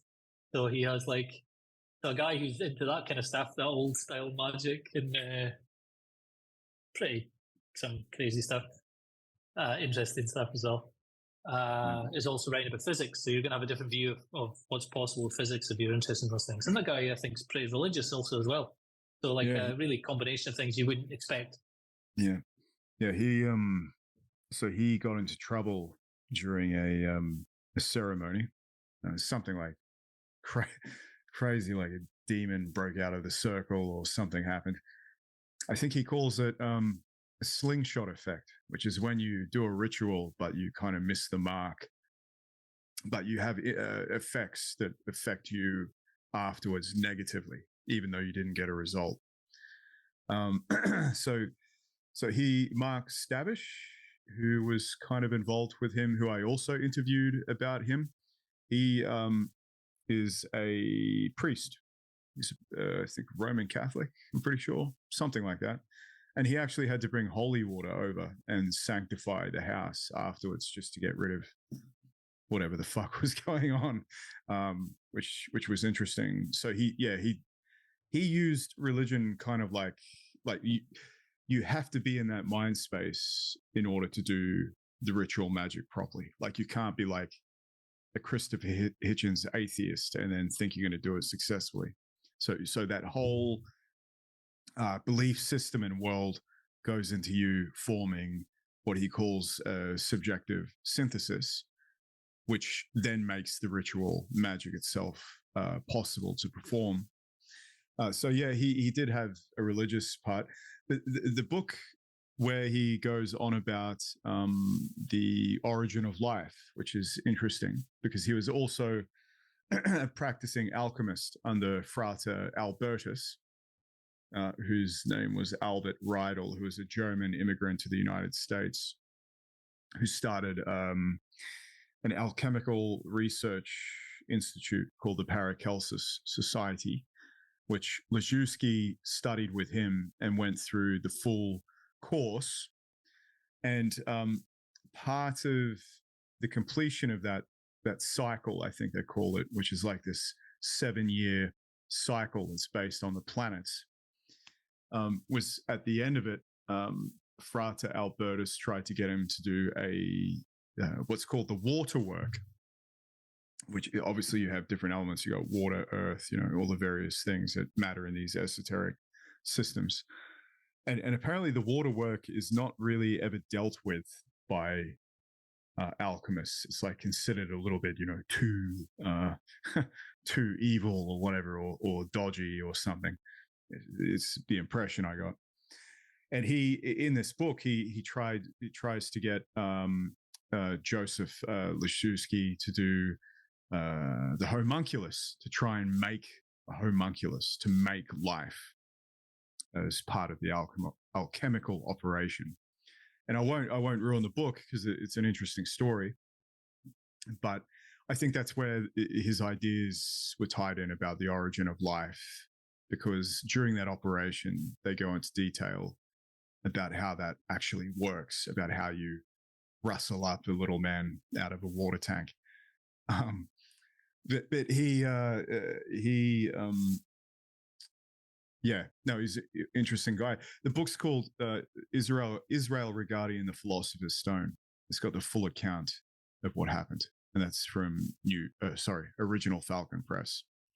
Fascinating book, interesting guy. Guys like that are just intense. And from what his students said, Wolfe, who was the other guy I interviewed, who incidentally is intense also, as you would have to be. That people like that don't fuck around, right? Like they go hard or go home. So it's like interesting for people to think, like somebody who's into practicing like medieval magic and mysticism systems would also be like a modern physicist as well. So people think, oh, it's weird that they're doing those two things. But it makes you wonder the other way as well. So how many of these like high level physicists in different places are secretly doing this stuff in the background that you don't know about, like chemical experiments and stuff like that? Yeah, it makes you think. You don't know because they can't say that. They would lose their place. No, if you're an academic or they found out you did these experiments and if from like a scientific experimental kind of mindset, let's try these old things and see if they work. Let's see what happens. Let's do them as they said and see what happens. They can't. I mean, they would have to not tell people what they were up to in their private time. So I'm sure there's some of those. I even saw there's even like clips online of the CERN what's it called, the Hadron Collider. Hadron Collider. Whatever it's called, something like that. Yeah, that's flux capacitor. That's it. Yeah. That thing, I saw clips where somebody like late at night they're taking photos and they saw these people doing some ritual in the grounds of that place. Shiva, they were like under the statue of Shiva, right? Yeah. Cloaks and stuff on. There was that. Yeah, there was the Shiva statue, isn't there? And then there was some other thing as well with cloaks or whatever. So and NASA is like well known for parts of NASA with people into all this stuff. Like really, no idea. Big occultist, the Jet Propulsion Lab. JPL, that part of NASA used to be separate, but that's where Jack Parsons, who was like Aleister Crowley occultist, Sure. He was like in contact with Crowley actually. So he blew himself up, or somebody blew him up as one, because he a lot of these guys interested in these things come to a dodgy end. Whether it's connected or not, it's self-selecting also as well. If you're into risky stuff, you probably experiment with these things. So you're risky in many parts of life. So like there's people there, and like there's guys that track all the, like, go back to Elon Musk vaguely, is the NASA kind of launch dates and all that. There's guys tracking those, and they often have like ritualistic components to the dates they choose for things, and the patches they use for different space exploration, different launches and things like that. There's always like weird symbolic stuff attached to that. So there's obviously people in amongst NASA are interested in that stuff, or it's just kind of a superstitious leftover thing, and they just do it just in case. There's that phrase, millionaires don't believe in astrology, but billionaires do. Like they'll just everything they'll include everything just in case, because it matters at such a high level. So there's an element of that going on. So so it's very interesting that Hyatt is personal friends with someone who's ticking multiple of those boxes. Yeah. And it makes you wonder who else is involved in these things. Because Jack Parsons, the guy who invented the rocket fuel that went to the moon, it's not like no one. It's not like he's like a proper occultist. He's like they did both things, making rockets, doing rituals in the desert. So these are the kind of people. So it doesn't matter what people believe and all this is not really the point. The point is it's like extreme people with extreme interests that collide together in one person's life. They are the ones that make things happen. They're not like they're not commentators on the internet. They're doing things, whether we think they're crazy or whether we think they're misguided or dangerous or cool or whatever we think now. It doesn't really matter. Or satanic. That's what usually gets thrown at them. Satanic. Yeah, well, I think in the clip you played there, Hyatt is saying he was struggling to get those published. I'm guessing that he's implying that it's kind of like too Christian to have something like that, but I don't think that's what it is. I think the truth is it's more like scientism.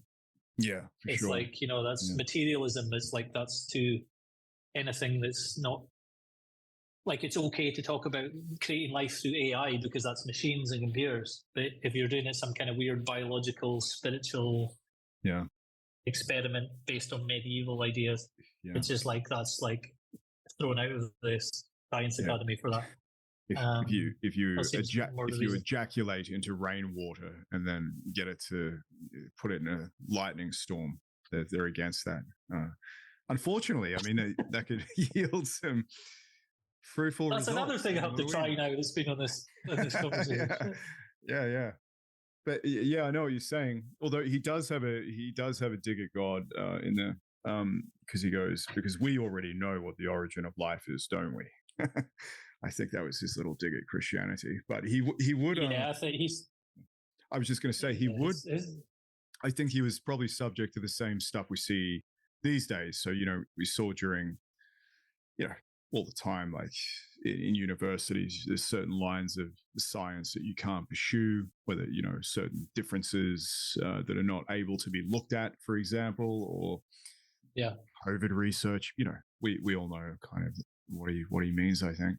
But what was interesting was just tying into how we were talking about what should you do then, is how he mentioned that, you know, sometimes moving away, starting like little groups and kind of just doing your own thing.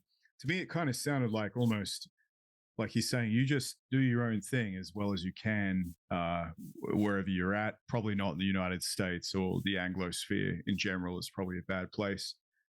Just move somewhere else, go and do what you got to do, and just kind of let the shit fight happen, because it's kind of inevitable that it's going to happen, and there's not a whole lot you can do about it. It's just monkeys being monkeys. You know, I kind of agree with that. I agree with the notion that not that it's a lost cause, but I was thinking about this the other day. So let's say, for example, that, you know, the shit libs get voted out, and then we get some sort of, you know, hardline Catholic theocracy, which seems to be what a lot of people are into. I don't know which one I'd feel worse in. I don't think I want to live in that one either. I mean, maybe it would be okay, but the problem is, like, humans being what they are, they'll just make it fucking stupid in some way. I just know what they're going to do. Like, they'll take the worst elements of it, and then they'll just magnify that. Like, you can never have just a good civilization. Like, they'll just fuck it up. You know what I mean? Like, which one is better, actually? Like, would you rather a MAGA government? I mean, maybe that would be better. I don't know.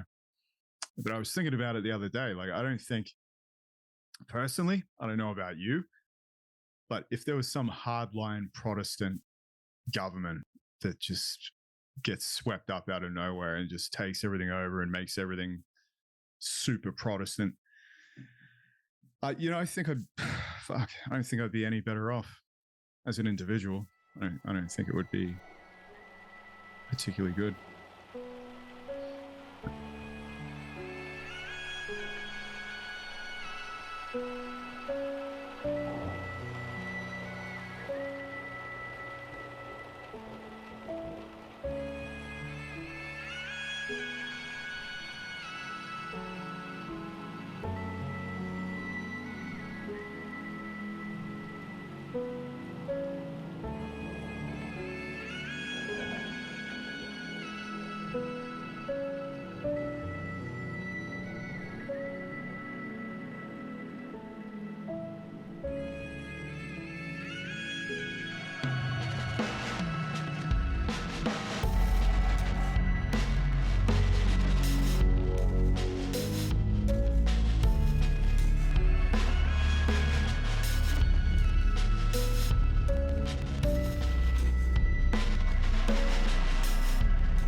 a good Scottish Presbyterian Calvinist, I would of course prefer the Protestant version.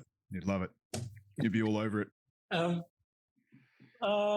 Yeah, I mean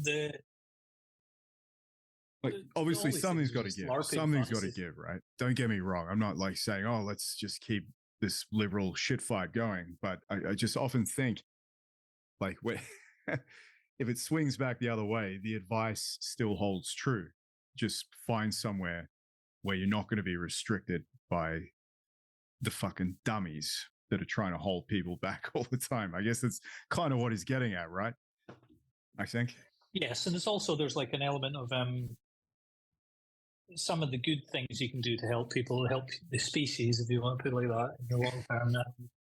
They're just going to take a long time, and you're not going to see the fruits of it. You just have to slowly build something, and other people take over after you. You know, stop thinking there's a kind of apocalyptic / rapture kind of thing that people have, even when they're not religious, is they think that they have to have this big change that will happen in their life, and they'll see it all happen, and then there'll be the new world kind of thing, you know? Everything will change. So they're always like this. Yeah. But actually, really, it's more like it's something that's going to take multiple generations to change if you're interested in actually creating things that are useful. It's like building a cathedral. It's like, you know, one generation starts it, and 100 years later they're still building it. 200 years later, sometimes more. There's still other people are building it. It's like the guys putting the first stones down probably knew they wouldn't see the end of it. They still did it though. It's that thing of society grows great when old men plant trees whose shade they will never sit in. It's the same idea. Cathedrals, same idea.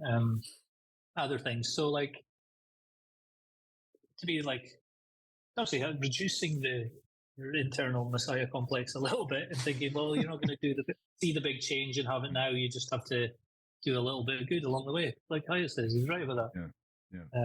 Make some money, have some fun, and do a little good along the way. Yeah, I agree. But not necessarily in that order. He says that too. Yeah.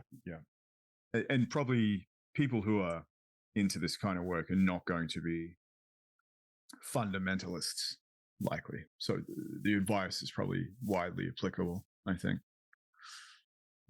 Anyway, just play one more clip. Well, I got you. Become more successful, but in many ways they will also... Let me just put that back a bit. Right now. We all know how everything was created. Okay, here we go. Will benefit from it, will probably become more successful, but in many ways they will also drop out in a lot of ways, or they'll move to Cancun or Brazil, or they'll move to France. I forgot what his name was, the guy who had sex with a 14-year-old. Polanski. Yeah. I mean, I saw an interview that after 30 years now? Yeah. They won't let him back in because the LA County District Attorney said, we'll arrest him and prosecute him. Yeah. You tell me what type of insanity are we looking at here?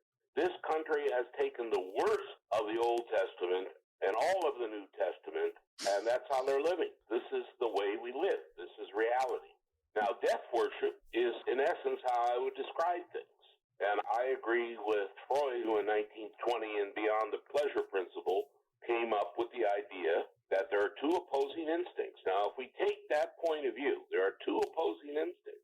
How can we understand human behavior? Because everything is based on the assumption of what? Eros. That people do things for their best interest, which is utterly nonsense. They don't do things for the best interest, and why? If you look at the last 100 years of war, from my scanning of the different numbers, 20th century war dead, not wounded, but dead, I believe the numbers run anywhere from 2 billion to 4 billion. Now, how many is that a year? If we take 3 billion, the 20th century, we killed, 30 million people a year, if I got my zeros right? That sounds right. Yeah. Yeah. I would believe that. And yet, turn on television, turn on Fox in particular, and you see all the morons smiling, never asking one question. If all these bad things are happening, what is wrong? It's never the nature of the species that's the problem.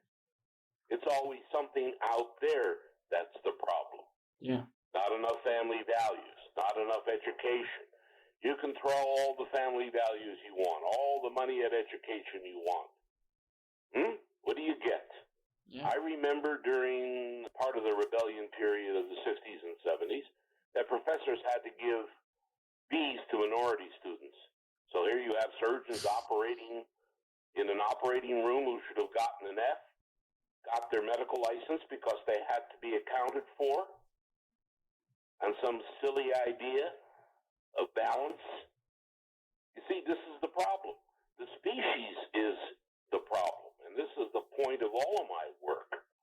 Until you look at the inherent flaws in the brain of this species, you're never really going to make an orgasmic leap on this planet, unless you have, as Dr. Regardi pointed out, major nuclear holocaust, and simply hope that what comes out of it is better than what is now. And we both used to pick up our drinks and laugh at that point. Yeah. Fuck. That's a good way to finish. Something in there for everybody, yeah? He said a lot, didn't he? Like, I'm not sure what all of I agree with, but anyway, I love the way he constantly brings current issues back to the species, the problem, the biological, the problem of the species, the brain, structures of the brain, always bringing back that, because you do just see, once you start noticing that, you just see it playing out all the time, and you don't get lost in the content anymore. This is just one of those dramas where the way human brains function, the way they see, get caught up in the abstractions, and then they just argue and fight about the abstractions and will kill each other over a symbol. And it just gets out of control, and you just see it all the time. And then once you see that all the time, it's hard for you to have some kind of utopian thing of how you're going to fix everybody. You realize you're in a fucking armed madhouse, and what are you going to do? Yeah, totally. Move to Cancun. Sounds like good advice. Yeah. Yeah. So like I'm sure there are people working in interesting things, but it's a lot of it, I would say, maybe from it's not really the main energy, the money of it. It's not really gone in the kind of direction that that kind of brain change direction. Really, it's gone more into this. It's all in the AI. It's much more sort of technical geek stuff rather than, or maybe more like Hyatt and Leedy kind of where they thought it was going. Yeah, it is interesting though, because I remember him saying once that the problem again with the species, as he calls it, is that any innovation or anything that we create technologically, we'll just use to further, I think the way he said it, our own bestial natures. Like we'll always have difficulty using it for something to make us better. Like it'll get used for pornography or,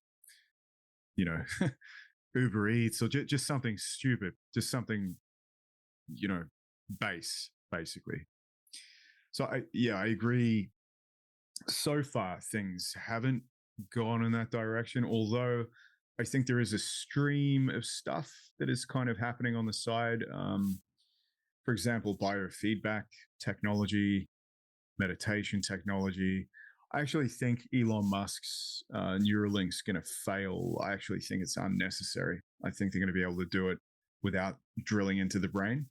I think they're just going to have sensors that are going to work. Yeah, so that's going to be like wires. That's going to be like the wires and before wireless kind of thing. Yeah. Yeah. So I think, I think he's ultimately right because the technologies. So I think ChatGPT and all this sort of stuff, I think it's useful Besides the fact, techies are nerds and they're annoying, but the technology is it's pretty impressive. Like what it does is pretty cool. But it's not going to change us fundamentally. So the way that it gets used is going to be in the same way that humans always use things, with the same limitations that our brains have, and, the fact we're aggressive and violent. But the fact that these people think that we can take a technology like this and just have more education, just have more learning, and just have more access to information. And that's the thing that's going to fix this, because, of course, we're acting in our best interests, which is what I think he said. That's the absurd part. That's not really what happens, because the limitations of the brain are still there.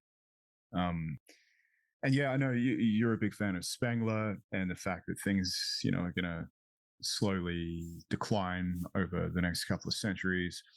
I tend to agree. And I think that if we don't wipe ourselves out first, that's probably what's going to happen, unless. But I was thinking about this the other day. I mean, even with the work, even if you could somehow manage to make everyone do this kind of thing, like is it enough? Is it enough? I don't know. Well, Hyatt's thing there, his thing there would have to be like a nuclear holocaust. Yeah. for Steinberg to come out. Obviously, he's been edgelord. Yeah. But if you think about it, I can't remember the exact number, but I read somewhere that they think at one point during the Ice Age, the humans were down to like tiny amount. It was like 10,000 or something. I think it wasn't many people. I don't know if that's the right number, but it's a crazy small number of people left. And those are the people that managed to survive those conditions, the Ice Age and really rapid conditions. So that ecological situation created a certain hardened, specifically skilled type of human being that would have been different from the ones going in. So something like that could happen again. Something better could come out of it, but it could just as easily be something worse comes out of it, even more useless, even more like crazy. No bother. I don't see why it would necessarily be better. Yeah. But I mean, that seems to have happened before, and it's like, so when you like Hyatt talks about stuff, he talks about some in one of the other CDs. He talks also about that you should. A lot of the new technologies are coming, and but not everybody will have access to them. You're going to have to need money. You're going to need power and whatever to get access to life extension technologies and brain change things and those kind of things. And he recommends people should try and get as much money as they can, so they can get these things, and don't believe the illusion that everybody's going to get them equally, because not everyone will have access to them, like everything else. I think that's true, and I think you see the delusion of that being played out a lot just now, because a lot of the talk, it's implicit in when people talk about ChatGPT and those things, about how it's going to change things. It's always change the world and change it for everybody equally. Do you know what I mean? It's built in. Yeah. It's always like everyone will be changing together with this kind of thing. Hyatt is like an extreme libertarian individualist. He's not an elitist. He's not, when he's saying about these things, he's meaning as in these tools are useful for individual people to use in individual ways, but the collective will be using them in different ways, and they'll try and stop you some of the time, or they'll let you use shit versions, or they'll try and keep things from you, or whatever. You need to have access to them, which means in reality money, power, connections.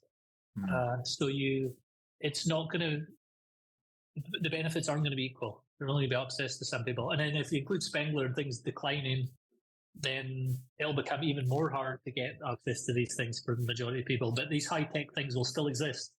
There'll just be fewer and fewer people have access to them. Yeah. Or they'll just get excluded better. There'll be more able to exclude them. So there might be a Neuralink for the common person, and then there's the good stuff for the rich people. Yeah. The people who have access to it. Rich doesn't necessarily mean money. It could just be, connected or useful or other skills. But I also it's going to be much messier, much messier than I think people think. Yeah. There's a place for eugenics as well. The E word, probably. If I was going to do it, people do it all the time. I'm going to have kids with heart. That's I'm going to eat these. We're going to have to eat these foods while during the process. Well, we're going to it's eugenics to some level all the time. Sure. Yeah, I just mean on a greater scale, like maybe something a little bit more deliberate. I don't know how you'd manage something like that, but I feel the old way was you're going to marry this person, and that's all. Yeah. That was the old style.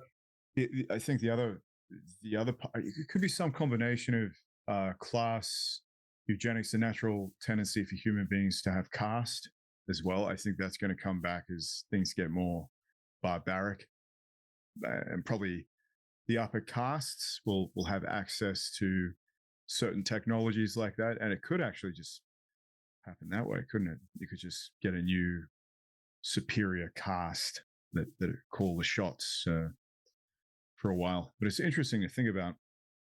I really don't know. I agree with him in a way that without evolutionary pressure, it's hard to imagine something fundamentally changing. But one thing is for sure, I don't think nature just likes to stick around for too long. I think it likes to have stasis for too long. So you have to think at some point, something's going to diverge. It's going to get annoyed. It's not going to want to just sit around and grill like it's lumbering gene robots want to. It probably doesn't have much of an interest in that, ultimately, over a larger time scale. One thing I think could push like a change in the species would be if they really are serious about going to Mars. I don't think they can do that with current humans. The current biology, I just don't think it works. I think they might be able to make the technology to get there, to take people there physically, but they're going to just not. The current human is not going to be able to survive that, I don't think, especially emotionally. Never mind like lack of sunlight and other things. So I think it will require some kind of deliberate genetic mutation and eugenics type stuff for breeding for that. The Chinese are doing stuff like this already. They don't give a shit. They don't have the baggage about this stuff, so they're doing it.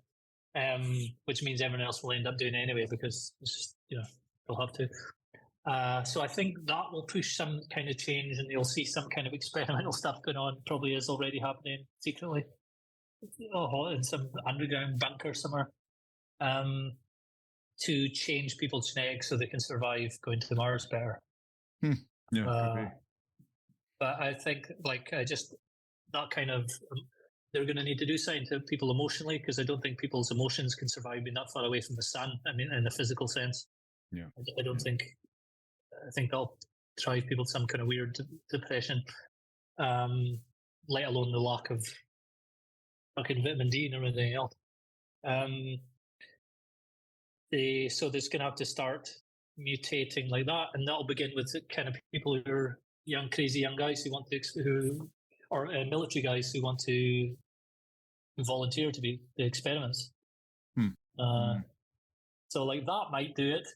But other than that, it's going to be some kind of catastrophe that people are forced. There's just a certain group of people, certain types of people survive, or create something that helps them survive. Probably will happen many, many times before. Yeah, it has. Lots of times. Probably like been to the planets before. I know there's conspiracy theories about finding stuff on planets. I don't know is that true or not, but I wouldn't be surprised. Yeah. It's that Robert Sepper. Don't know, forget how to say his last name. He's always on about that. Pictures. I'm seeing a picture of a dinosaur in a spacesuit in my mind just now, but probably not. It's something else. Hollow Earth and that kind of thing. I don't know what's going to happen. I really don't. I got no idea. But he was saying that if you do the work, then you'll become more successful, which is true, I think. But at least in my case, compared to probably what was going to happen and compared to afterwards. I can definitely attest to that. You you will drop out. In some sense, you will drop out because once you understand what you are, then, just by virtue of that, you're going to see better how everyone else is as well. And that is just going to make you an outsider. So in that sense, you're going to drop out. You'll drop out. You won't value the same things other people do because you will self-define, because part of the work is self-defining, because you're a bundle of habits, or we tend to be a bundle of habits that are defined by forces outside of ourselves. And part of the work is acknowledging that and getting on top of yourself and self-defining, and making plans of your own creation and acting them out. So in that sense as well, you will drop out because you simply won't value what your father or your mother or your family value necessarily. You won't value what the civilization around you values necessarily. So you do become a bit of a dropout with this kind of work. It's absolutely the case. But I think that you do become more flexible, and for that reason, more successful. And for that reason, certain streams of thinking become, when you see them for what they really are, certain communities, certain places where you may live, certain ideologies and belief systems, and people that peddle certain ideas. And I know he referenced specifically how America is a mix of, I think he said, the New Testament and the worst of the Old Testament, which is an interesting way to put it. Now I think about it, it's pretty much true when you look at the political circus that the entire planet seems to be fixated on. kind of reminds me of that, actually, now that he says it. I think it's a good way to contextualize it. But also, I think, he was talking about the death instinct with Freud, and how that is represented in groups of people. So in this respect, these things start to become obvious to you. Certain things will become very unpalatable, and you just won't want to be around them anymore. And this is just part of the process of defining yourself on your own terms, which is not culturally dependent or dependent on your family or dependent on anything else. So that is one side effect of the work that you should think about. I often think that probably the reason people come to this kind of thing anyway is because they are already outsiders. So it's not that much of a big deal. But, maybe there's going to be elements of you looking at friends or relationships or ways of being that you've been in the past, and you're just not feeling the same way about them anymore as you go through the work. And that can be a little bit upending sometimes. I mean, having to give away certain relationships and various other things because you just don't see eye to eye anymore, or someone becomes way too annoying, or you even notice that some people in your life don't want you to change. They want to hold you back because they can't handle the fact that you are measurably changing your character outside of what they're used to, and that they will deliberately try to trip you up at any point. And I can confirm that happens as well. So all in all, I think Dr. Hyatt's right. You do become more successful, more self-defined, happier, and you feel better in your body as well, I think, Kevin, actually, when you go through the process. Everything just becomes just lighter and better and feels better. You're not using as much excess tension to do things. Yeah, absolutely. and you're not experiencing so many of the emotional reactions, which themselves create more tension for you. So you're not only reducing the base level of tension that you have, but you're also preventing the accumulation of new tensions inappropriately. You obviously need certain amounts of tension to do things, both physically, emotionally, intellectually. Things need to be tense and antagonistic for you to make things move. But most people are just using way too much energy for things all the time. You were saying about dropping out, that makes you drop out. There's kind of two ways that makes you drop out. You drop out in the early stages of the work. You might drop out like really physically and withdraw from people and things like that. And then later you'll re-engage more socially. Kind of have to kind of incubate, go away into your own little cocoon kind of thing. Cocoon, Cancun. And then you can re-engage socially more again later. It's tricky though, because you definitely does affect your relationships. It's tricky though, because you don't know whether especially early on, you don't know if you're kidding yourself, whether it's the work, whether you're just making a mistake because you're having a chaos of emotions in the moment you haven't normally dealt with, and you make a mistake and you're wrong. Sometimes you just become more aware and you realize, oh, I'm doing the wrong thing, wrong relationship, wrong job, wrong whatever. I live in the wrong place. I just need to do something else that you wouldn't have noticed before. It might have taken you 10 years before you could notice that in a week, which is good. You don't get yourself pulled into you're less likely to waste a lot of time doing the wrong thing. Kind of notice earlier that this is a bad idea, or you just don't get involved in things.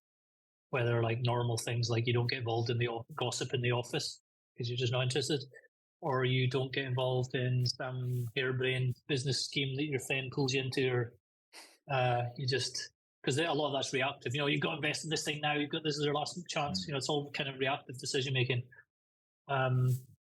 So you just don't have those reactions as much anymore. So you don't get pulled into a lot of those things. In the early stages, you might feel kind of lost in a way, because what you thought was your direction, what was giving you direction and certainty, were things that were, again, just another set of reactions and emotional tricks and delusions you play on yourself to keep you in place. And then when they break up, it can be a bit fearful and you get a little bit scared in the beginning. And then eventually that kind of changes more to a positive feeling of anticipation and opportunity. Because actually it's the same thing. It's just how you're reacting to the more freedom. It seems bad in the beginning because you're breaking apart your own prison that you made for yourself during your life. Well, genetics made some of it, your upbringing made some of it, yourself made some of it. And you can pick apart and break some of that up consciously later. Some things are harder to. Still going to have a brain and a body and a planet to play on. Yeah. There's a word for what you just described about how you think you're going crazy. So during the first period, so in a way, I'm just trying to think what it's called. Yeah, so effectively, what a lot of the work is actually, it's called undoing for a reason. So you're part of what contraction and character is, I think, is this vicious species of self-control, like a really debilitating form of self-control. Like it's kind of like self-control built on self-control. And kind of what you're doing practically with the work is you're actually letting go of those compulsions and tensions out of the body as a way to stop trying to control everything. So what happens is when you stop trying to control everything, certain things will happen. They'll just happen. But because you're not used to them, and I think you were saying this, Kevin, you'll get very uncomfortable at them, and it'll feel as if you're going insane. Like it'll feel like you're going crazy sometimes.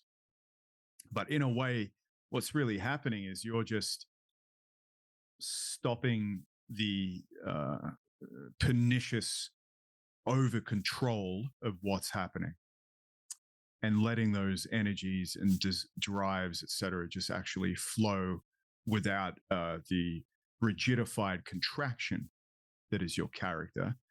So the best way I've heard it described is you feel yourself being broken apart in a way, like, and yeah, this can be quite disconcerting, particularly if you're a super control freak and your parents were really controlling people, and you just had that like super wound up kind of personality.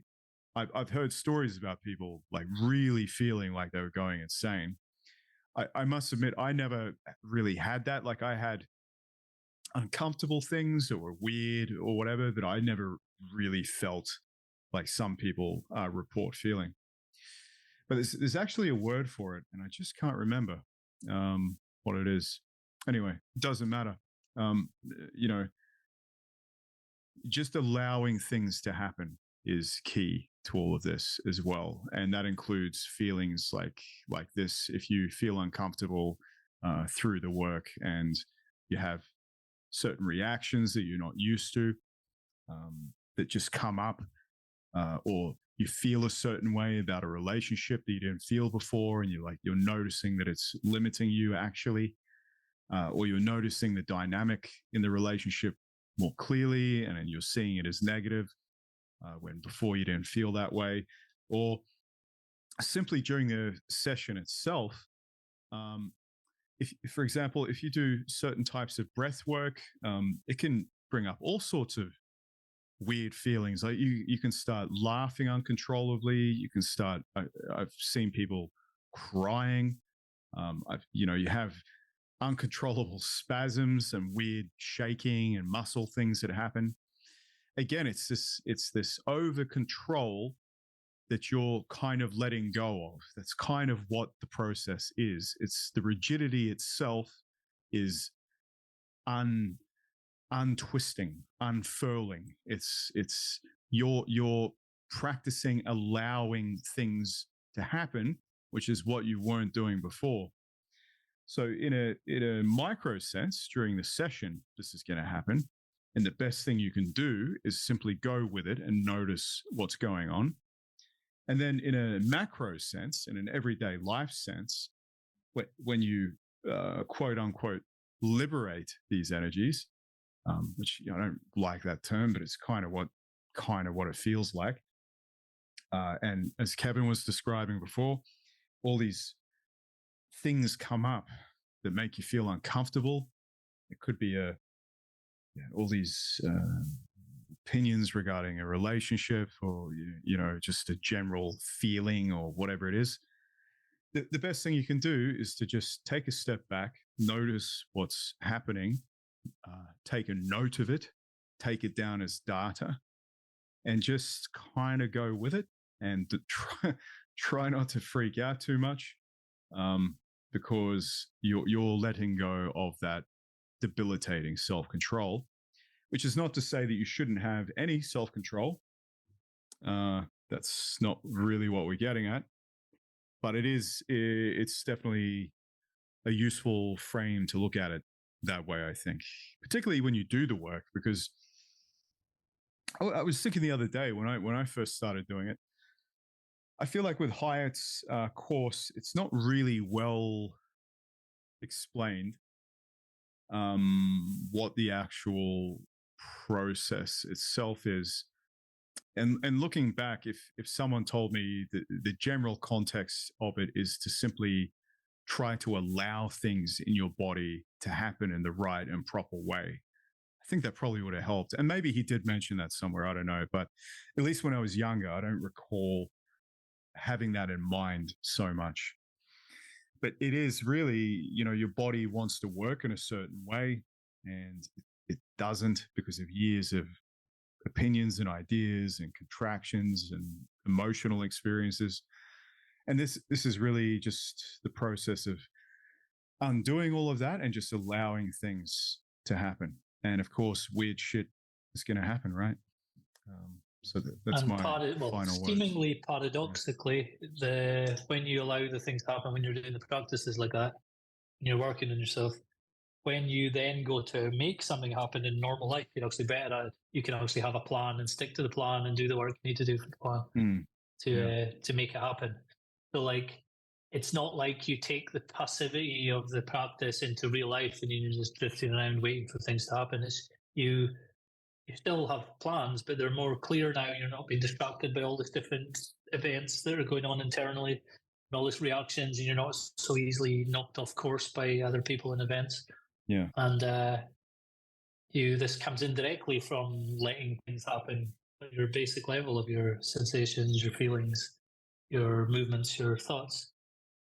And just treating them, there's a thought, there's a feeling, there's a this, there's that, this. And that by doing that so many times, what Hyatt calls the maha practice, there is buzzing in my feet, there is warmth on my forehead, there is, you just do that enough times, you stop getting pulled into the physiological stuff. You sort of creating a space that's aware of these things. It's not separate from them, that's not the right way to say it, but you're just not identifying with all these things anymore. So you have space now that you can come up and with plans and do new things. You're able to do them. Yeah. And you find would you yourself... agree, just quickly on that, would you agree that there's like an intelligence in the body that's not your sense of self, and it's that part that gets wound up in all this shit, all this acculturated shit, and it's the rigidified, contracted element is stopping that from fully, that intelligence from working properly, I feel like, which is kind of ties into what you're saying with things get easier in real life because you're actually trusting yourself more in a greater sense, like in a more holistic sense. Whereas before you were trying to hide it, you're rigid and trying to stop it. Whereas you're kind of unleashing that biological intelligence to get things done more effectively. Does that make sense? You create space for things to happen. I mean, like just to let me think of an example is like guys are always fussing over how to, young guys, how to approach women and all that kind of stuff and deal with their nervousness and all that kind of, that kind of theme that young guys are always talking about. If you've got all this stuff in your head that's making you nervous and all these words in your head, you're totally reacting to things and tense and all that. So you're going to act in a certain way and you're going to act all weird and tense and be unattractive, obviously. Whereas if you do this work, you're allowing you're just going to have good, when people say, I just have good energy, there's like, it's not really actionable advice, just have energy around people. But this allows you to have the good energy because it's just the flow is happening, the emotional, the playfulness of chatting to people and stuff will just come out because you don't have all the stuff in the way. So it's like you've made a space for the natural emotional systems of a mammal. Your kind of play, your circuits that want you to play as well as to interact with people and to seek a mate.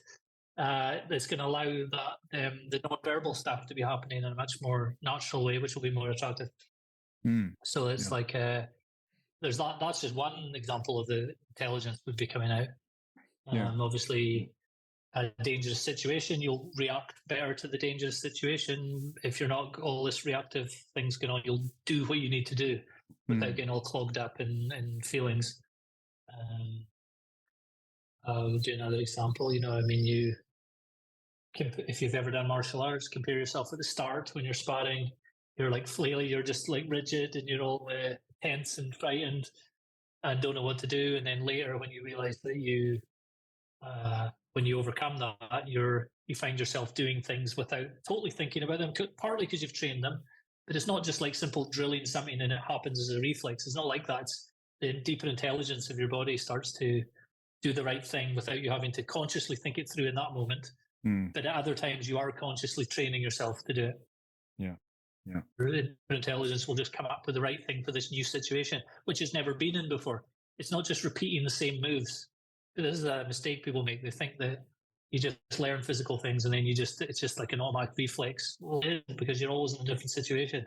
Some intelligent part of you that you're not actively doing in the moment is deciding how to do this. It's do it slightly different in this case to solve this problem right now. This guy's punching you in a different way from a different height, different distance, blah, blah, blah.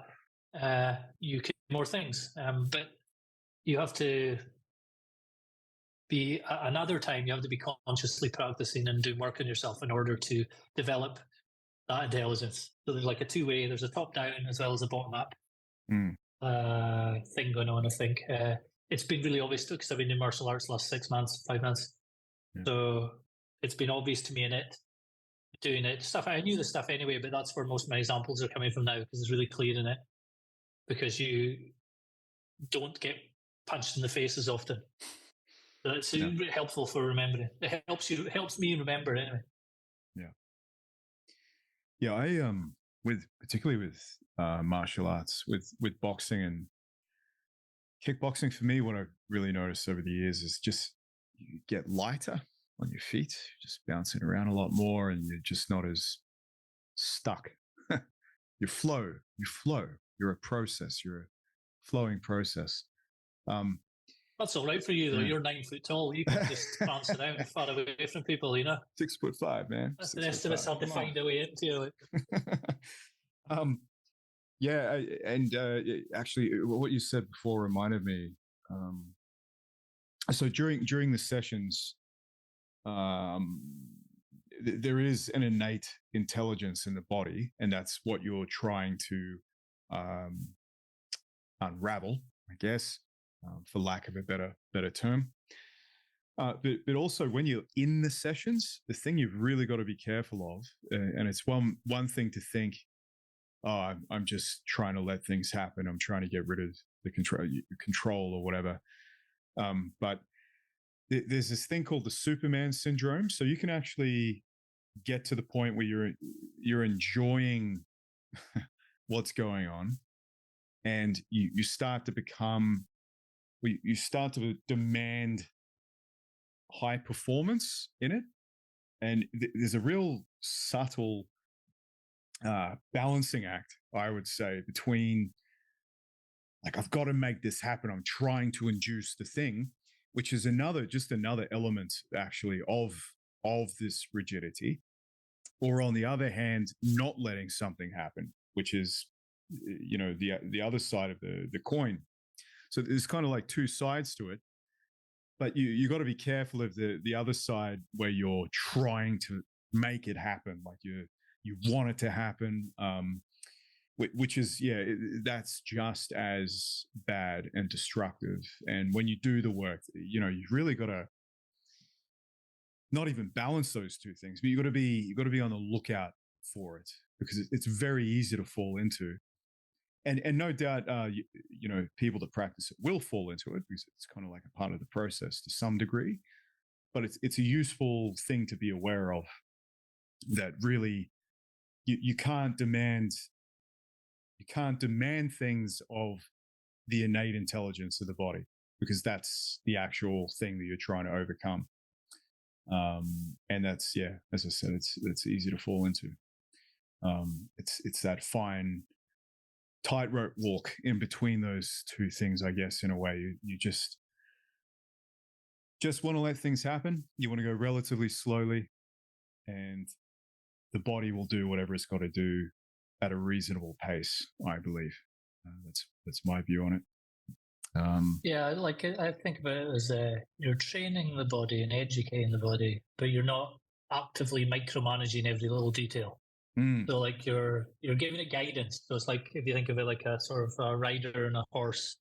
So the rider's sort of guiding, putting his hand one way to make the horse move the other way. He's doing little things to guide the horse, but he's not doing the running. He's not, he's not got the horse's body. He's not like, but he's kind of on top and guiding it and changing things that the horse wouldn't do without him. and they're both getting to the place faster because of it. Obviously, the rider is in charge in one way, but it can not be in another way. So it's not like you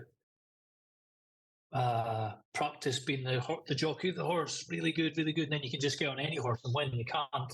A horse needs to obviously trained, and certain horses are better than others and all that. So if you think of your body or your lower systems as the horse, and then your higher cognitive systems as the rider, it's more just like you're like the leader of your body, but you're not micromanaging every detail. You kind of have the vision and the plan, and then you just hire the right people for the job and let them do it, and then make sure everything's integrated as you're going. It's more like that than simply just let the horse do what it wants, allow the horse freedom, it'll do the right thing. I don't believe that. But I also don't believe that that it's all the rider, Sam Harris style, that it's all up top. And the other stuff doesn't matter. It's Sam Harris getting a bossy in this stuff. Yeah. Yeah, you don't want to beat the fucking shit out of the horse if it's not doing what you think it should be doing, right? Exactly. You're probably doing something wrong if it requires that, if you it's probably that's and like, to keep the analogy going, I mean, the horse in the beginning doesn't want to do what you want it to do. It doesn't want to. It wants to do something else.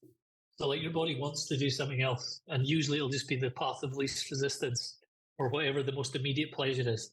So some people do that all their life. Some people are the opposite. They want to be harsh all the time and overly harsh discipline all the time and that kind of stuff. So it's like a balance in between. Sometimes you need more one than the other. Again, it's path dependent. The person depends where they're starting from. If they're the hyper rigid self-control freak versus more kind of passive, wandering kind of person, then they might need a different thing in the beginning. Yeah, different emphasis. Yeah, and this is, again, it goes back to when you go and pick a practice, you're going to pick a practice from your worst features are probably going to be in charge of the thing you choose at the start.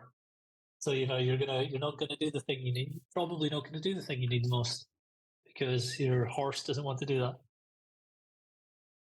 And some things are wrong for your horse. You shouldn't make your horse do that. Yeah, that's true. And sometimes and for some people, just to really stretch the analogy, for some people the horse is good, but the rider that they've constructed is a total idiot and needs destroyed, and a new rider to emerge. Yeah, I think that's in most cases, isn't it? Yeah. So you've got an untrained, illogical, short-sighted rider, and the horse would be a lot better off with someone else in charge. But while you're changing, just to really pull it, the rider won't want to swap. So this is your like fake ego or whatever, holding on, try to keep your fake personality to feel okay, to feel normal, and it's no longer useful sometimes. Yeah. Fall off the horse and get trampled to death. That sometimes happens as well. Sometimes a new rider doesn't turn up, and the person's just wandering around crazy.